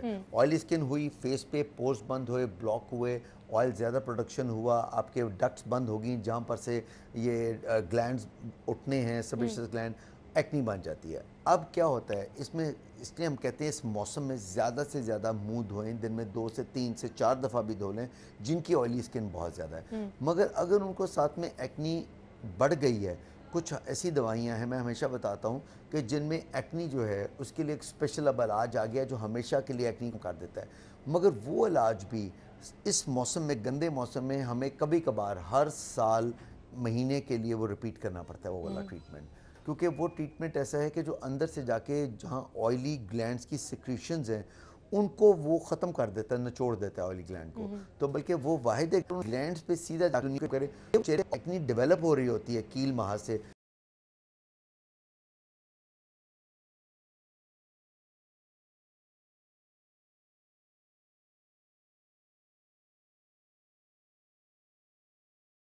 ये उनको भी दवाई ख़त्म करती है। 6 से 8 महीने का एक इलाज है जिससे आपकी सारी स्किन जो है ड्राइनेस आ जाती है, स्किन के ऊपर होंठ ड्राई होते हैं। मगर जिनकी ओवर ऑयली स्किन होती है उनको बहुत अच्छा इफेक्ट मिलता है इसके अंदर। अच्छा। दाने भी नहीं निकलते, तकरीबन आप समझ लें 90% हमेशा के लिए दाने, निशान, एक्नी वगैरह ये ख़त्म हो जाती है। और साथ में हम कुछ क्रीम्स ऐसी देते हैं जिनसे निशान, दाग धब्बे वो भी सारे ख़त्म हो जाते हैं। जिनके एक्नी था और उसके बाद वो मार्क्स रह गए तो उसके निशान जो है वो ख़त्म हो सकते हैं। वो ख़त्म हो जाते हैं इस दवाई से नहीं, मगर हम कुछ क्रीम्स ऐसी साथ देते हैं। लेकिन ना लोग हमें भी आके कहते हैं कि जी हमें रंग गोरा करना है। मैं कहता हूँ देखिए ये कॉन्सेप्ट ना लें, गोरा ना कहें, आप कहें हमें इम्प्रूव करना है, ग्लो लानी है, बेटर करना है। उसके लिए जो हमारी फार्मास्यूटिकल दवाइयाँ हैं, यहाँ मैं कहूँगा प्लीज़ बंद करें वो वाले मिक्सचर्स दवाइयों के। हर बच्ची घर में बैठ के 3 दवाइयों का मिक्सचर बनाती है। जो एडवर्टाइजमेंट पे दवाइयाँ चलती हैं, मार्केट के अंदर हैं, क्रीम्स चलती हैं, उसमें स्टीरॉइड्स भी डाले जाते हैं, चेहरे पे बाल उगाते हैं, उसके बाद रंग तो गोरा हो जाता है पर उसके बाद आप साइड इफेक्ट्स बहुत ज़्यादा होते हैं, उसके रैशेस बन जाते हैं, आपके ब्लेमिशेस बहुत ज़्यादा, खून की नालियाँ उभर आती हैं। देखिए नहीं, लाल लाल चेहरे हो जाते हैं सारी ज़िंदगी के लिए, क्योंकि वो स्टीरॉइड्स ने क्या किया, स्टीरॉइड गया और उसने जाके सारी वो खून की नालियां उभार दी ऊपर चेहरे के ऊपर, और वो कभी जिंदगी में फिर ठीक नहीं होता है इंसान। सही, और वो खूबसूरत भी नहीं लगता। जो लोगों को लगता है ना कि वो बहुत प्यारा लगता है, वो बिल्कुल प्यारा नहीं लगता, और उसके बहुत से साइड इफेक्ट्स, बिल्कुल असर आना शुरू हो जाते हैं लोगों के बालों की, जैसे आपने जिक्र किया कि मुंह पर बाल निकल आते हैं। देखिए बाल आ गए, लड़कियों के खास तौर पर, खसूसन लड़कियों में बाल अगर आ गए इस वजह से या किसी और वजह पे बाल है, बालों पर भी यहाँ चले हम एक थोड़ा सा जिक्र ही कर लेते हैं कि बालों का आप कहेंगे इसका अगर आ जाए, चलें खुदा न खास्ता किसी वजह से बाल आ गया, अब हमने करना क्या है? Laser is the only treatment, मगर वो भी पूरा नहीं है।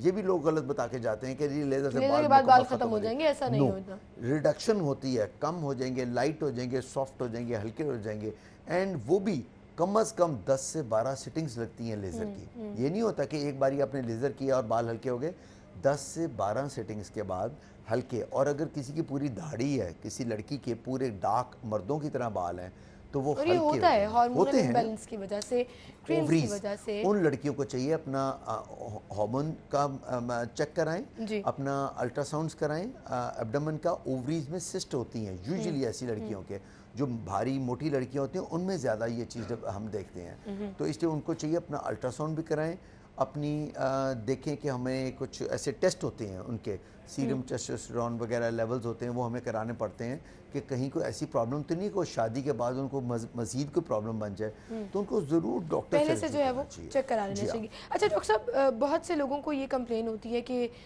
हमारी स्किन जो है वो स्टे नहीं करती है, मतलब आपने सन ब्लॉक भी इस्तेमाल कर लिया, आपने हर टोट का भी इस्तेमाल कर लिया, लेकिन वो ऑयल इस कदर ज़्यादा है कि मेकअप भी स्टे नहीं करता उसके ऊपर, या फ्रेशनेस जो है वो विद इन मतलब बहुत जल्दी जो है वो डल हो जाती है। देखें, मैंने जैसा स्टार्ट में आपको बताया, that is the most important thing कि स्किन जो इनहेरिटेंस में आप ले रहे हैं उसको दुनिया में कोई चेंज नहीं कर सकता। अल्लाह ताला की तरफ से बाय नेचर बाय गॉड आपको जो स्किन मिलती है, आपको जो मिली है और लोगों को सबको हमें, वो एक अल्लाह ताला की तरफ से हम उसमें बेटर ला सकते हैं, इम्प्रूव कर सकते हैं, हम उसको चेंज नहीं कर सकते। आप कहें कि बालों के टेक्सचर को चेंज कर दो, तो वो जो अल्लाह ताला ने हेयर रूट में आपका रूट, जिसके कर्ली बाल हैं, आप रीबॉन्डिंग करा के थोड़े दिनों के लिए, महीनों के लिए उसको स्ट्रेट कर लेंगे, वापस दोबारा नीचे से वही कर्ल निकलना है। तो इससे कुछ चीज़ें कि जो अल्लाह ताला के निज़ाम है, जेनेटिकली है। अगर पेरेंट्स से आप देखें, कई लोग होते हैं वो कहते हैं जी हमारे वालिदैन की 60-70 साल की उम्र है और चेहरे पे रिंकल ही कोई नहीं है। अब वो जेनेटिकली उनके बच्चों में भी यही आएगा। कई लोग होते हैं उनके पेरेंट्स के अंदर 30-35 के ऊपर रिंकल्स पड़ने शुरू हो जाते हैं, उनकी औलाद में आगे वही चीज़ आएगी। ये जेनेटिकली स्किन आप इनहेरिट करते हैं। याद रखें, सबसे इम्पॉर्टेंट चीज़ है, उसको आप नहीं कर सकते कुछ भी। किसी को अगर कम्प्लेक्शन वाइज डार्क मिल गई, कम्प्लेक्शन वाइज तिली मिल गई, कई फैमिलियल में तिल होता है चेहरे के ऊपर, फैमिलीज़ के अंदर रन करती हैं चीज़ें, अगर वो चीज़ें फैमिली के थ्रू आ रही हैं फिर तो आप कुछ नहीं कर सकते हैं उसके अंदर। इम्प्रूव कर सकते हैं, बेहतर कर सकते हैं, कुछ दवाइयाँ हैं, कुछ फेस वॉशेज़ हैं, सन ब्लॉक्स हैं, हम ये बताते हैं ये करें, उससे आपकी एजिंग कम हो जाएगी। आपको एहतियात करनी पड़ती है इन चीज़ों के लिए। एहतियात नहीं करेंगे तो जल्दी ये सारी चीज़ें आएंगी। अगर आपके पेरेंट्स में 50 पे आई है तो आपको 40 में आ जाएगी। सही, वो तो जेनेटिकली मूव करता है, उसमें तो आप कुछ नहीं कर सकते। वो तो कुछ नहीं कर सकते। लेकिन अगर आपको खुद से मतलब इसका कोई इलाज मुमकिन है, फॉर एग्जांपल एजिंग की ही आप बात कर रहे हैं, तो जो रिंकल्स वगैरह पड़ जाते हैं फिर इसको कैसे? बिल्कुल, ये बहुत अच्छा पॉइंट इसलिए कि ताकि लोगों को पता चले कि इसके लिए, अब मैं जिस तरह कहता हूँ ना कि जी ये लेजर्स वगैरह भी सब बेकार हैं, कोई ऐसा नहीं है कि हम कहें कि जिससे बाकी आप सवाई हेयर मूविंग के कोई बहुत ज़बरदस्त रिजल्ट आए। तो अब दो चीज़ें मैं बताता हूँ जो दुनिया में आई हैं, जो ब्रेक थ्रू मेडिकल में आई है स्किन के अंदर। वो दो चीज़ें हैं बस, एक है बोटॉक्स और एक है फिलर्स, जिसको कोलेजन भी कहते हैं, हाइलुरोनिक एसिड भी कहते हैं। ये दो चीज़ें आई हैं दुनिया में कि जो हम मरीज़ को कहते हैं कि आप आएँ, लगवाएँ टीके और कमरे से बाहर जाएँ और रिज़ल्ट देख लें जाके। मगर वहाँ भी अब लोग डॉक्टर गलत वे में इसको बयान करते हैं, जो मैं थोड़ा सा बताना चाहूँगा। बोटॉक्स क्या होता है? ये क्या करता है, जो रिंकल्स होते हैं चेहरे के, छोटे छोटे बारीक रिंकल्स, आंखों के अराउंड क्रोफीट बनते हैं, माथे पे लाइनें पड़ती हैं, ये वक्ती तौर पे 5 से 6 महीने के लिए इंजेक्शंस लगाते हैं चेहरे पे, जिससे सब रिंकल्स 90% गायब हो जाते हैं। अच्छा। सारे रिंकल्स चले जाते हैं क्योंकि वो मसल्स की मूवमेंट को स्टॉप करता है। फिर उससे लेकिन डॉक्टर साहब आर्टिफिशियल लुक नहीं आती कि बहुत ही ज़्यादा स्पॉट हो गया है, आपके एक्सप्रेशंस भी नहीं आ रहे हैं? नहीं, आपने उतना बोटॉक्स लगाना है कि जिससे बिल्कुल फ्रीज ना कर दे मरीज को। आप इतना लगाएं कि जैसे मूवमेंट हल्की सी रहे मरीज के अंदर, और उतनी रहती भी है, मूवमेंट थोड़ी बहुत तो होती है कि हल्का सा होता है। डॉक्टर साहब, इसके साइड इफेक्ट्स क्या हैं वो भी मैं आपसे जरूर जानना चाहूंगी, लेकिन दूसरी जानिब नाज़र आपको बताएंगे लाहौर हाई कोर्ट बार में इस वक्त शेख रशीद जो है वो खिताब कर रहे हैं। मैं आपका एहसानमंद हूँ कि आपने एक आम आदमी को बुलाया है। मेरे लिए बड़ा एजाज़ है कि मुल्क के सबसे अहम अदारे से, मुल्क के सबसे अहम पॉलिटिकल इंस्टीट्यूशन से मैं मुखातिब हूँ। ये मैं खुदा का भी शुक्रगुजार हूँ और आप लोगों का भी मैं मशकूर हूँ। सबसे पहले मैं अपने बचपन में यहाँ आया जस्टिस मुश्ताक साहब से ज़मानत कराने के लिए। ज़मानत तो मेरी उन्होंने ले ली, फिर मेरा ज़मानत देने वाला यहाँ कोई नहीं था, तो मैं वो कागज़ लिए फिर रहा था कि कमालिया का दरवेश खाकसार, अभी मुझे नाम मैं पूछ रहा था लोगों से, खाक सादी साहब, अल्लाह उनको जन्नत में जगह दे। और सादी साहब ने मुझे पूछा कि बच्चे क्या बात है। मैंने कहा जी मेरा ज़मानत देने वाला कोई नहीं है। उसने कहा लाओ मैं तुम्हारी ज़मानत देता हूँ। और वो पहला दिन था। मैं चौई साहब से 2-4 बातें अर्ज़ करना चाहता हूँ, आप लोगों से भी। पाकिस्तान की ज़िंदगी के हसास तरीन हफ्ते गुजर रहे हैं। ये पाकिस्तान का मेक एंड ब्रेक का टाइम है। लड़ाई कानून और चोरों के दरमियान है। हमारे पैसे और कानून के दरमियान लड़ाई है। एक वो लोग हैं जो चोरी के पैसों के पीछे खड़े हैं कि आप कौन होते हैं हमें पूछने वाले, ये हमारा माल कहाँ से आया। एक आवाम है जो कहती है हमारा माल है, और एक अदलिया है जो ये फैसला करने जा रही है कि चोरों को उनकी चोरी की हकीकी सज़ा मिलनी चाहिए इंशाअल्लाह ताला। और आज पाकिस्तान में मुझे बड़े अफसोस के साथ कहना पड़ता है, वो लोग जमहूरियत के चैंपियन बन रहे हैं जिनसे आइंदा हफ्तों में जमहूरियत को शदीद ख़तरात लाहक हो सकते हैं। कल एक साहबजादी पेश होने जा रही हैं कोर्ट के अंदर, इंक्वायरी कोर्ट के अंदर, और सारे पंजाब में पैसे सप्लाई किए जा रहे हैं, लाठियां और डंडे सप्लाई किए जा रहे हैं। और हमें, मैं बड़े वसूख से कहता हूं कि इन 5 जजेस ने जस्टिस खोसा साहब की क़यादत में अदलिया का जो वक़ार बुलंद किया है, इसकी पाकिस्तान में कोई तारीख नहीं है। और 6 सुपर इंक्वायरी के सुपर 6 जो हैं, उनको दुबई के ज़रिए अरबों रुपए से ख़रीदने की कोशिश की गई। एक फ़ोटो को लीक किया गया और फिर ये कोशिश की गई कि ये सुपर 6 का बेंच टूट जाए।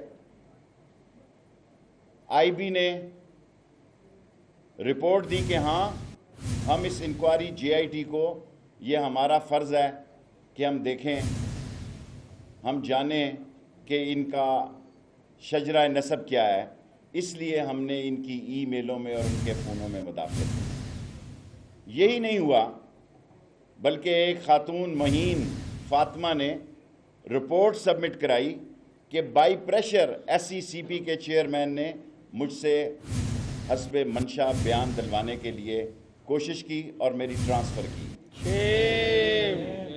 यही नहीं हुआ, ये लोग जो बेसिकली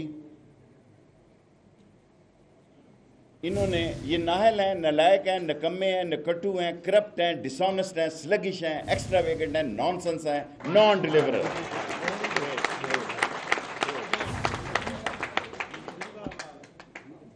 इन्होंने मिठाइयाँ बांटी कि जनाब कमाल हो गया, जफ्फियाँ डाली, फोटो सारी दुनिया में मौजूद है। अब कहते हैं कि ये कतरी शहजादे को बुलाओ। जिस जेआईटी में मुल्क का वजीर आजम पेश हो रहा हो, वहां कतरी शहजादे को पेश होना चाहिए। ये जेआईटी उसके दरबार में पेश नहीं होनी चाहिए। अगर शौक है तो उसको बुला लो। 5 के 5, मैं कानूनी बात नहीं करना चाहता, मैंने ज़िंदगी में एक ही दफ़ा पेश हुआ हूँ, मैं भी एक वकालत मैंने की हुई है। सारे 5 के 5 जजेस ने कहा है कि ये हेयर से है, ये कतरी खत की कोई कानूनी हैसियत नहीं है, इसमें कोई किसी को शक नहीं है। और कल जो इसहाक डार साहब ने ज़बान इस्तेमाल की है, मेरा ख्याल है ये उस बाजार की भी ज़बान नहीं है जो इस मुल्क के वज़ीर ख़जाना ने इस्तेमाल।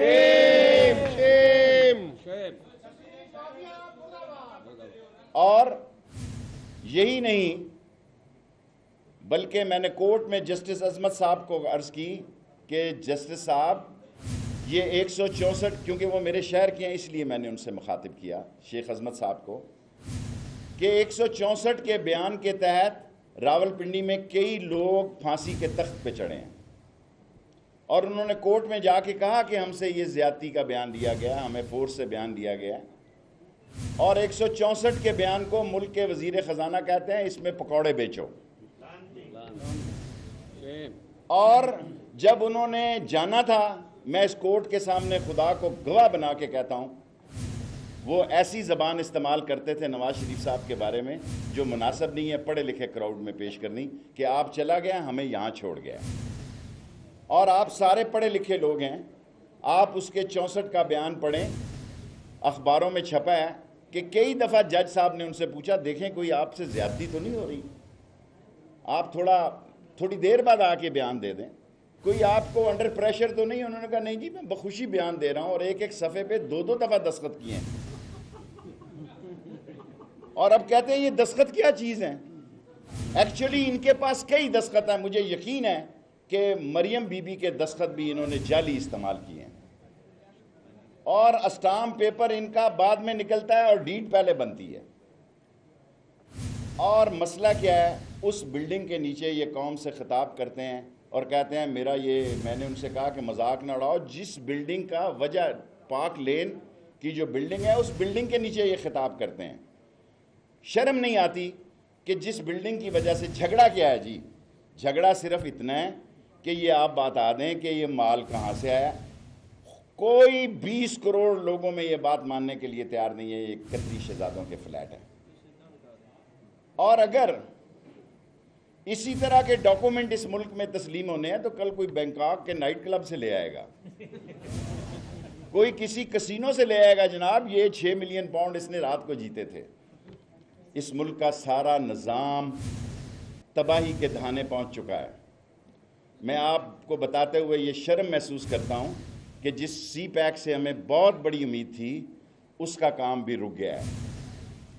और ये मैं बड़ी जिम्मेदारी से कहता हूँ, ये जितने काम बता रहे हैं, ये सड़कें बन गई, ये पुल बन गए हैं, ये कमर्शियल जॉब हैं। इसका इंटरेस्ट रेट इतना हाई है कि इससे आधे कीमत पे कर्जे मिल सकते हैं, आधे कीमत पर इसके इंटरेस्ट रेट से कर्जे मिल सकते हैं। जिस दिन से कोयटा में 2 चाइनीज़ हलाक हुए हैं दहशतगर्दी से, उस दिन से इस काम की ना सिर्फ स्पीड स्लो हो गई है, जो असल पावर प्लांट ग्वादर में लगना है, जो असल प्लांट पानी की जिसकी वजह से ग्वादर ने डेवलप करना है, उस काम में रुकावटें आ गई हैं। और अब मैं आपको बड़ी मायूसी से ये बात बताना चाहता हूँ कि यहाँ असम्बलियों के बारे में बात की गई है। पाकिस्तान में जमहूरियत जो है अब बड़े आदमी की, जो आप आगे डैश कनीज़ बन गई है पार्लिमान में, मैं यही कह सकता हूँ। और यहाँ जुल्फ़कार चौधरी साहब ने बातें की, इस मुल्क में कोई भी सियासतदान ऐसा नहीं है जो फ़ौज के गमलों से और नर्सरियों से निकल कर पैदा नहीं हुआ। आप लोग सामने आए हैं। मेरे बाप को कोई नहीं जानता इस मुल्क में। मेरे बाप को लोग देखकर कहते थे ये शेख रशीद का वालिद है, मुझे किसी ने नहीं कहा कि ये शेख अहमद का बेटा है। और मैंने 8 वजारतें की हैं। अल्लाह के फजल करम से मैं नवाज शरीफ की आंखों में आंखें डालकर बात कर सकता हूं और सारे अदारों को चैलेंज कर सकता हूं। लेकिन साथ ये भी कहता हूं कि इस मुल्क के सारे अदारे तबाह और बर्बाद हो गए हैं। इस मुल्क में DSP जो है वो इस ख़ानदान की मर्ज़ी के बगैर किसी थाने में नहीं लगता। जिस बंदे ने बेसिक इन्वेस्टिगेशन करनी हो वो MP और MNA का जब तक ब्लू आइड ना हो और उसकी अप्रूवल ऊपर से ना आए वो नहीं लग सकता। हम ख़ानदानों के ग़ुलाम हैं। हम में किस चीज़ की कमी है? इनकी शक्लें देखें। ये जितने वकील बैठे हैं ये नवाज शरीफ के खानदान की औलाद से ज्यादा खूबसूरत और स्मार्ट है। गो नवाज, गो नवाज, गो नवाज, गो नवाज,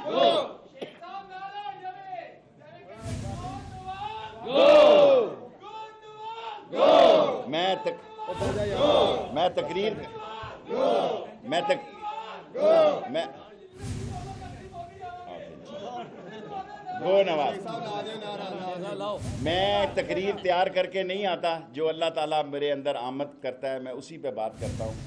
और मैं इस मुल्क के सबसे अहम फोरम से मुखातिब हूँ। जमहूरियत जिंदा भी आपकी वजह से और इन कैमरों की वजह से है, जितनी जिंदा है। वो उनकी पूरी कोशिश होती है। ये माल लगा के सियासत करने वाले लोग हैं। जो चीज़ मंडी में ख़रीदी जा सकती हो, मौजूदा हुकूमत उसकी सोल एजेंट है। जो चीज़ मंडी से ख़रीदी जा सकती हो, मौजूदा हुकूमत उसकी सोल एजेंट है। और आज पाकिस्तान में जो लोगों की आवाज़ देखी जाती है, जो आवाज़ सुनी जाती है, वो आप वकला की है और काले कोट और काले कैमरे की है। इस काले कैमरे को लाइसेंस देने में मेरा भी थोड़ा बहुत 1% दखल है।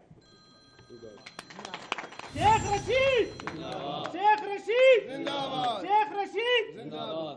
अब मैं आपसे गुजारिश जो करने आया हूँ, आपको मैदान में आना पड़ेगा।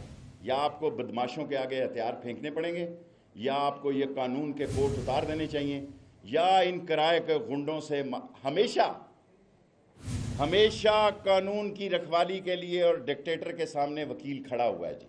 बेशक सियासतदान ने कमज़ोरी दिखाई हो, लेकिन बार्स ने अपना हक अदा किया है।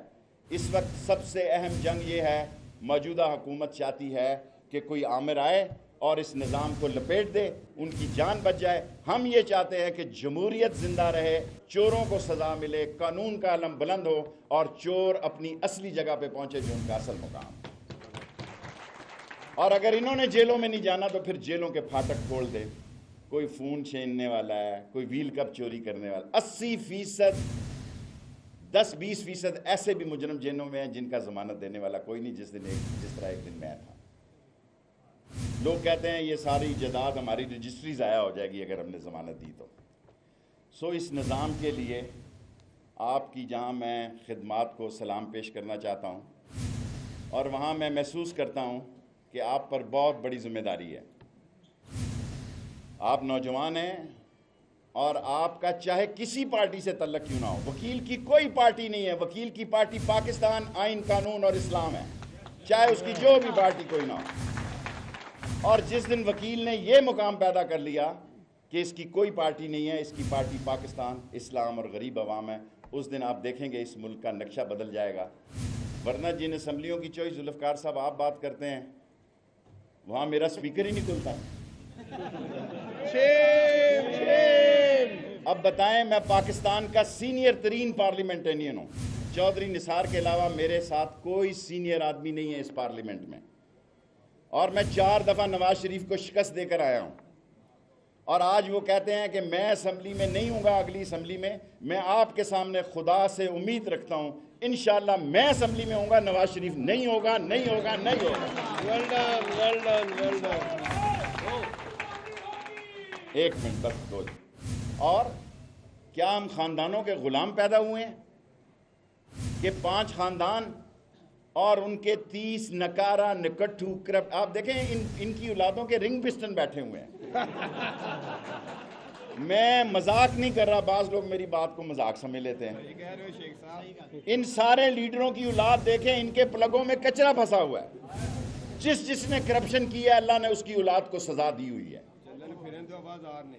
और आज ये कहते हैं जनाब हम पे मोटरसाइकिल चोरी का केस कर दो। औकात आपकी यही थी कि आप मोटरसाइकिल के केस में पकड़े जाते हैं। आपका स्टैंडर्ड यही था कि आप साइकिल की चोरी के केस में पकड़े जाते। बदनसीबी ये है कि आप 800 करोड़ के फ्लैटों के केसों में आ गए हैं। जिस उम्र में हमारे बच्चे के 18 साल का शनाख्ती कार्ड नहीं बनता, उस उम्र में आपने अपने वालिद को 1-1 अरब रुपया गिफ्ट किया है, कमोवेश। हम ये कहते हैं कि जिस तरह आपने अपनी औलाद को बांटा है, हमारी औलादों को डांटे नहीं, इनको भी बांट दें, ये लखपति हो जाएं। बताएं उस माशरे में क्या जिंदा रहने का हक है हुक्मरानों को? मरने के बाद 20 लाख रुपए दिए, 100 रुपए पे 200 बंदों ने मौत को कबूल किया। 100 रुपए पे जिस मुल्क में 200 बंदों ने मौत को कबूल किया हो, और यहां मरने का रेट है। शरकपुर में मरे जनूबी पंजाब में तो 20 लाख रुपए है, सेंट्रल पंजाब में मरे तो 10 लाख रुपए है। बांटा और सर्विस के रेट की तरह यहां मौत का एक रेट मुतय्यन है, और बांटते ऐसे हैं जैसे बाप के अकाउंट से बांट रहे हैं, किसी दाता दरबार की खैराती फंड से बांट रहे हैं। सर ये आप पर मैं नहीं देखता इस मुल्क में। इस मुल्क में सहाफ़ियों ने अपने अलम को बुलंद रखा है, बिकने वाले हर जगह होते हैं, लेकिन अपने अलम को बुलंद रखा है। और इसी तरह इस मुल्क ने नामवर वकला और जज पैदा किए हैं। और मैं जब ये कहता हूँ, मैं नहायत जिम्मेदारी से ये कहता हूँ, जब पोस्टिंग ट्रांसफ़र हुई इन्होंने ये तासर दिया, जनाब अली ये तो हमारे बंदे आ गए, Naveed Mukhtar, Saqib Nisar, I salute to Saqib Nisar also, Qamar Bajwa. Pakistan की तारीख में इन्होंने मजबूर किया उनको अपनी ट्वीट रीट्वीट करने के लिए। ये भी एक साजिश थी कि फौज के अंदर रखना पैदा हो। इस मुल्क की सबसे बड़ी बदनसीबी ये है कि नवाज शरीफ साहब पोस्टिंग के लिए, खा उन्होंने, मैंने आपको कहा डीएसपी की पोस्टिंग क्यों ना करनी हो, लॉयल्टी देखते हैं, क्वालिटी नहीं देखते। इस मुल्क का सबसे बड़ा बहरान यह है कि इस मुल्क में पोस्टिंग ट्रांसफर के लिए लॉयल्टी देखी जाती है, क्वालिटी नहीं देखी जाती। मैं खुदा को गवाह बना के कहता हूं कि 4 साल में नवाज शरीफ साहब ने एक भी पोस्टिंग जो है, एक भी तरक्की जो है क्वालिटी पे नहीं की, काबिलियत पर नहीं की, अपने ख़ानदान से और अपने से वफादारी की बुनियाद पर की है। यही वजह है कि ये मुल्क मकरूज़ हो गया है। इसहाक डार साहब बड़ी गर्मी में है, उनका कागजात basically he is a Munshi, मैं उसे कौमी असम्बली में मुंशी कहता हूँ, ही इज़ नॉट इकोनॉमिस्ट। आप मुझे साबित करें, मैं टीवी शाम के आज के प्रोग्राम में माफ़ी मांग लूँगा कि ही इज़ इकोनॉमिस्ट। और उसने IMF और वर्ल्ड बैंक को भी गलत डॉक्यूमेंट दिए थे, और मुशर्रफ ने कितने $10 मिलियन जुर्माना दिया था। ये कागज़ चेंज करने के बड़े माहिर हैं, क्योंकि इनकी ट्रेनिंग ही ये थी कि सुई गैस का बिल ठीक कराना कुछ 2 और लो, बिजली के बिल की यूनिट कम कराने हैं कुछ 2 और लो। इनकी क्या काबिलियत है? 4 जमातें इनकी, मैं इनके साथ रहा हूं, आप यकीन करें 2 लाइनें नहीं लिख सकते। ये अमेरिकन प्रेसिडेंट के साथ मिलते हैं, इस तरह देखते हैं, I take this opportunity to, कहते थे लीबिया में अगर उसकी फौज जिंदा रहती तो शायद वो जिंदा रहता। सारा आलमे इस्लाम तबाही की तरफ इंटरनेशनल एजेंडा है कि तेल के ख़जाने और मेटल्स के ख़जाने पर हज़ारों मील दूर बैठी एक सुपर पावर कब्जा चाहती है। और आज पाकिस्तान का जो मैं अहम केस कर रहा हूँ, इस केस में गैर मुल्की दबाव भी शुरू हो चुका है। इस मुल्क को डराया जाता है कि हम ना हुए तो पाकिस्तान नहीं होगा। वाह, उधर तुम दिल्ली के जामे मस्जिद के खतीब हो जहां खतरा पैदा हो जाएगा। चोर हो तुम, डाकू हो, लुटेरे हो, बेईमान हो, आपकी 30 फैक्ट्रियां हो गई हैं और गरीब को नौकरी नहीं मिल रही। एक आदमी को नवाज शरीफ की हुकूमत बताए जिसको मेरिट पर उन्होंने नौजवान को नौकरी दी हो। बेटियों के बाल घरों में सफ़ेद हो रहे हैं, बेटों की उम्र वो आ रही है जिसके बाद नौकरी नहीं मिल सकती, फिर वो डाके नहीं डालेंगे तो बताएं क्या करेंगे। हजूर सल्लल्लाहु अलैहि वसल्लम ने फरमाया कि जो चोरी करे, मेरी बेटी फातिमा तो ज़ोरा रज़ी अल्लाह ताला अन्हो, उसके भी हाथ काट दिए जाएं। उमर फारूक रज़ी अल्लाह ताला अन्हो ने फरमाया कि कहत ज़दा इलाके में ये बात नहीं हो सकती। और उमर फारूक रज़ी अल्लाह ताला अन्हो को जुमे के खुतबे में पूछते हैं, बताओ ये आपने चोगा है उमर कहाँ से बनाया? आपको तो एक चादर मिली थी। उसके बेटे ने, हजरत ने उठकर कहा, मैंने अपनी चादर की। वहां नहीं कहा किसी ने कि ये बारे, क्या होता है जी, बारे सबूत। वहां किसी ने बारे सबूत नहीं मांगा। अब ये बारे सबूत मांग रहे हैं।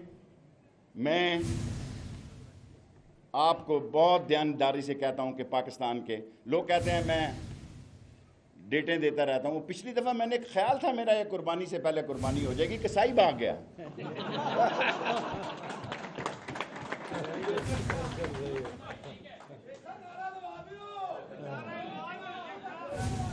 अगर उस दफा कुर्बानी ना हुई, 1 साल लेट डिसीजन भी तो होते हैं ना, पेंडिंग होते हैं फैसले।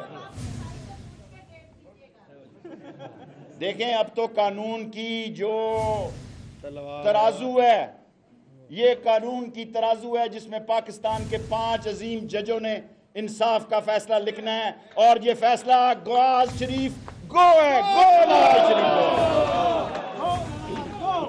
गो नवाज, गो नवाज, गो नवाज। कहते हैं कि गॉड फादर का है, और आपको क्या कहें, फादर कहें? आपने अपने फादर को भी धकेल लिया। उन्होंने तो नहीं कहा, ये गॉड फादर के ऐसे काम होते हैं, दादे को लो पूछो। बाबा किसने कहा? आपने खुद नवाज शरीफ साहब ने कौम से खिताब करते हुए कहा, कोई पागल होगा जो अपने नाम रखेगा दौलत। सर बात बड़ी साफ है, बिल्कुल स्ट्रेट पे कहता हूं मैं, पाकिस्तान को माशी तौर पर रूस को अंदर से किसी ने नहीं तोड़ा था। कोई वहां मुजाहरा नहीं निकला ताजिकिस्तान में, उज्बेकिस्तान में, या नो वे, उसकी मईशत ने उसको अंदर से तोड़ दिया था।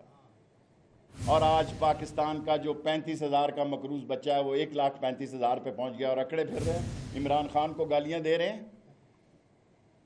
उसका कसूर सिर्फ ये है, मैं बड़ी जिम्मेदारी से कहता हूं कि इस वक्त इस मुल्क में 2 जेन्युइन अपोजिशन लीडर्स हैं। मुझे वर्कर समझ लें, उसको लीडर समझ लें। एक का नाम इमरान खान है, दूसरे का नाम शेख रशीद। कौन बचाएगा पाकिस्तान? कौन बचाएगा पाकिस्तान? मैं वकला से जो गुजारिश मैं रस्ते में सोच रहा था करने आया हूं, एक्टिव रोल प्ले करें जिस पार्टी में आप हैं। शाजा साद रफीक तो भी कोई अरशाद छोड़ो, पर इतनी बड़ी महफिल के शान के मुताबिक ही नहीं उसका नाम लेना। मैं उसका नाम लेना, क्योंकि मैं जिस वक्त उसके वालिद को गोली लगी उस वक्त लाहौर में मौजूद था। बड़े बाप का बहुत छोटा बेटा है, बड़े बाप का बहुत टैना किस्म का बेटा है। वो जो टिड्डी दिल होते हैं ना, वो कह रहे हैं जनाब आबद शेर अली, मैंने उसको बचाया। उसके बाप की वजह से सारे जो प्लाट उसने लिए हुए थे पुलिस फाउंडेशन के, ये सारा करप्ट खानदान है। इनके जितने मालशी हैं, जितने मरासी हैं, जितने इनके चापलूस हैं, उनको पता है ये हमारा, जब काबे पे गर्दनें काटी गई तो बड़े बुत के गर्दन। जी नाज़रीन, लाहौर हाई कोर्ट बार में शेख रशीद वकला से खिताब कर रहे, जो कि आप बराह रास्त मुलाहिजा कर रहे थे।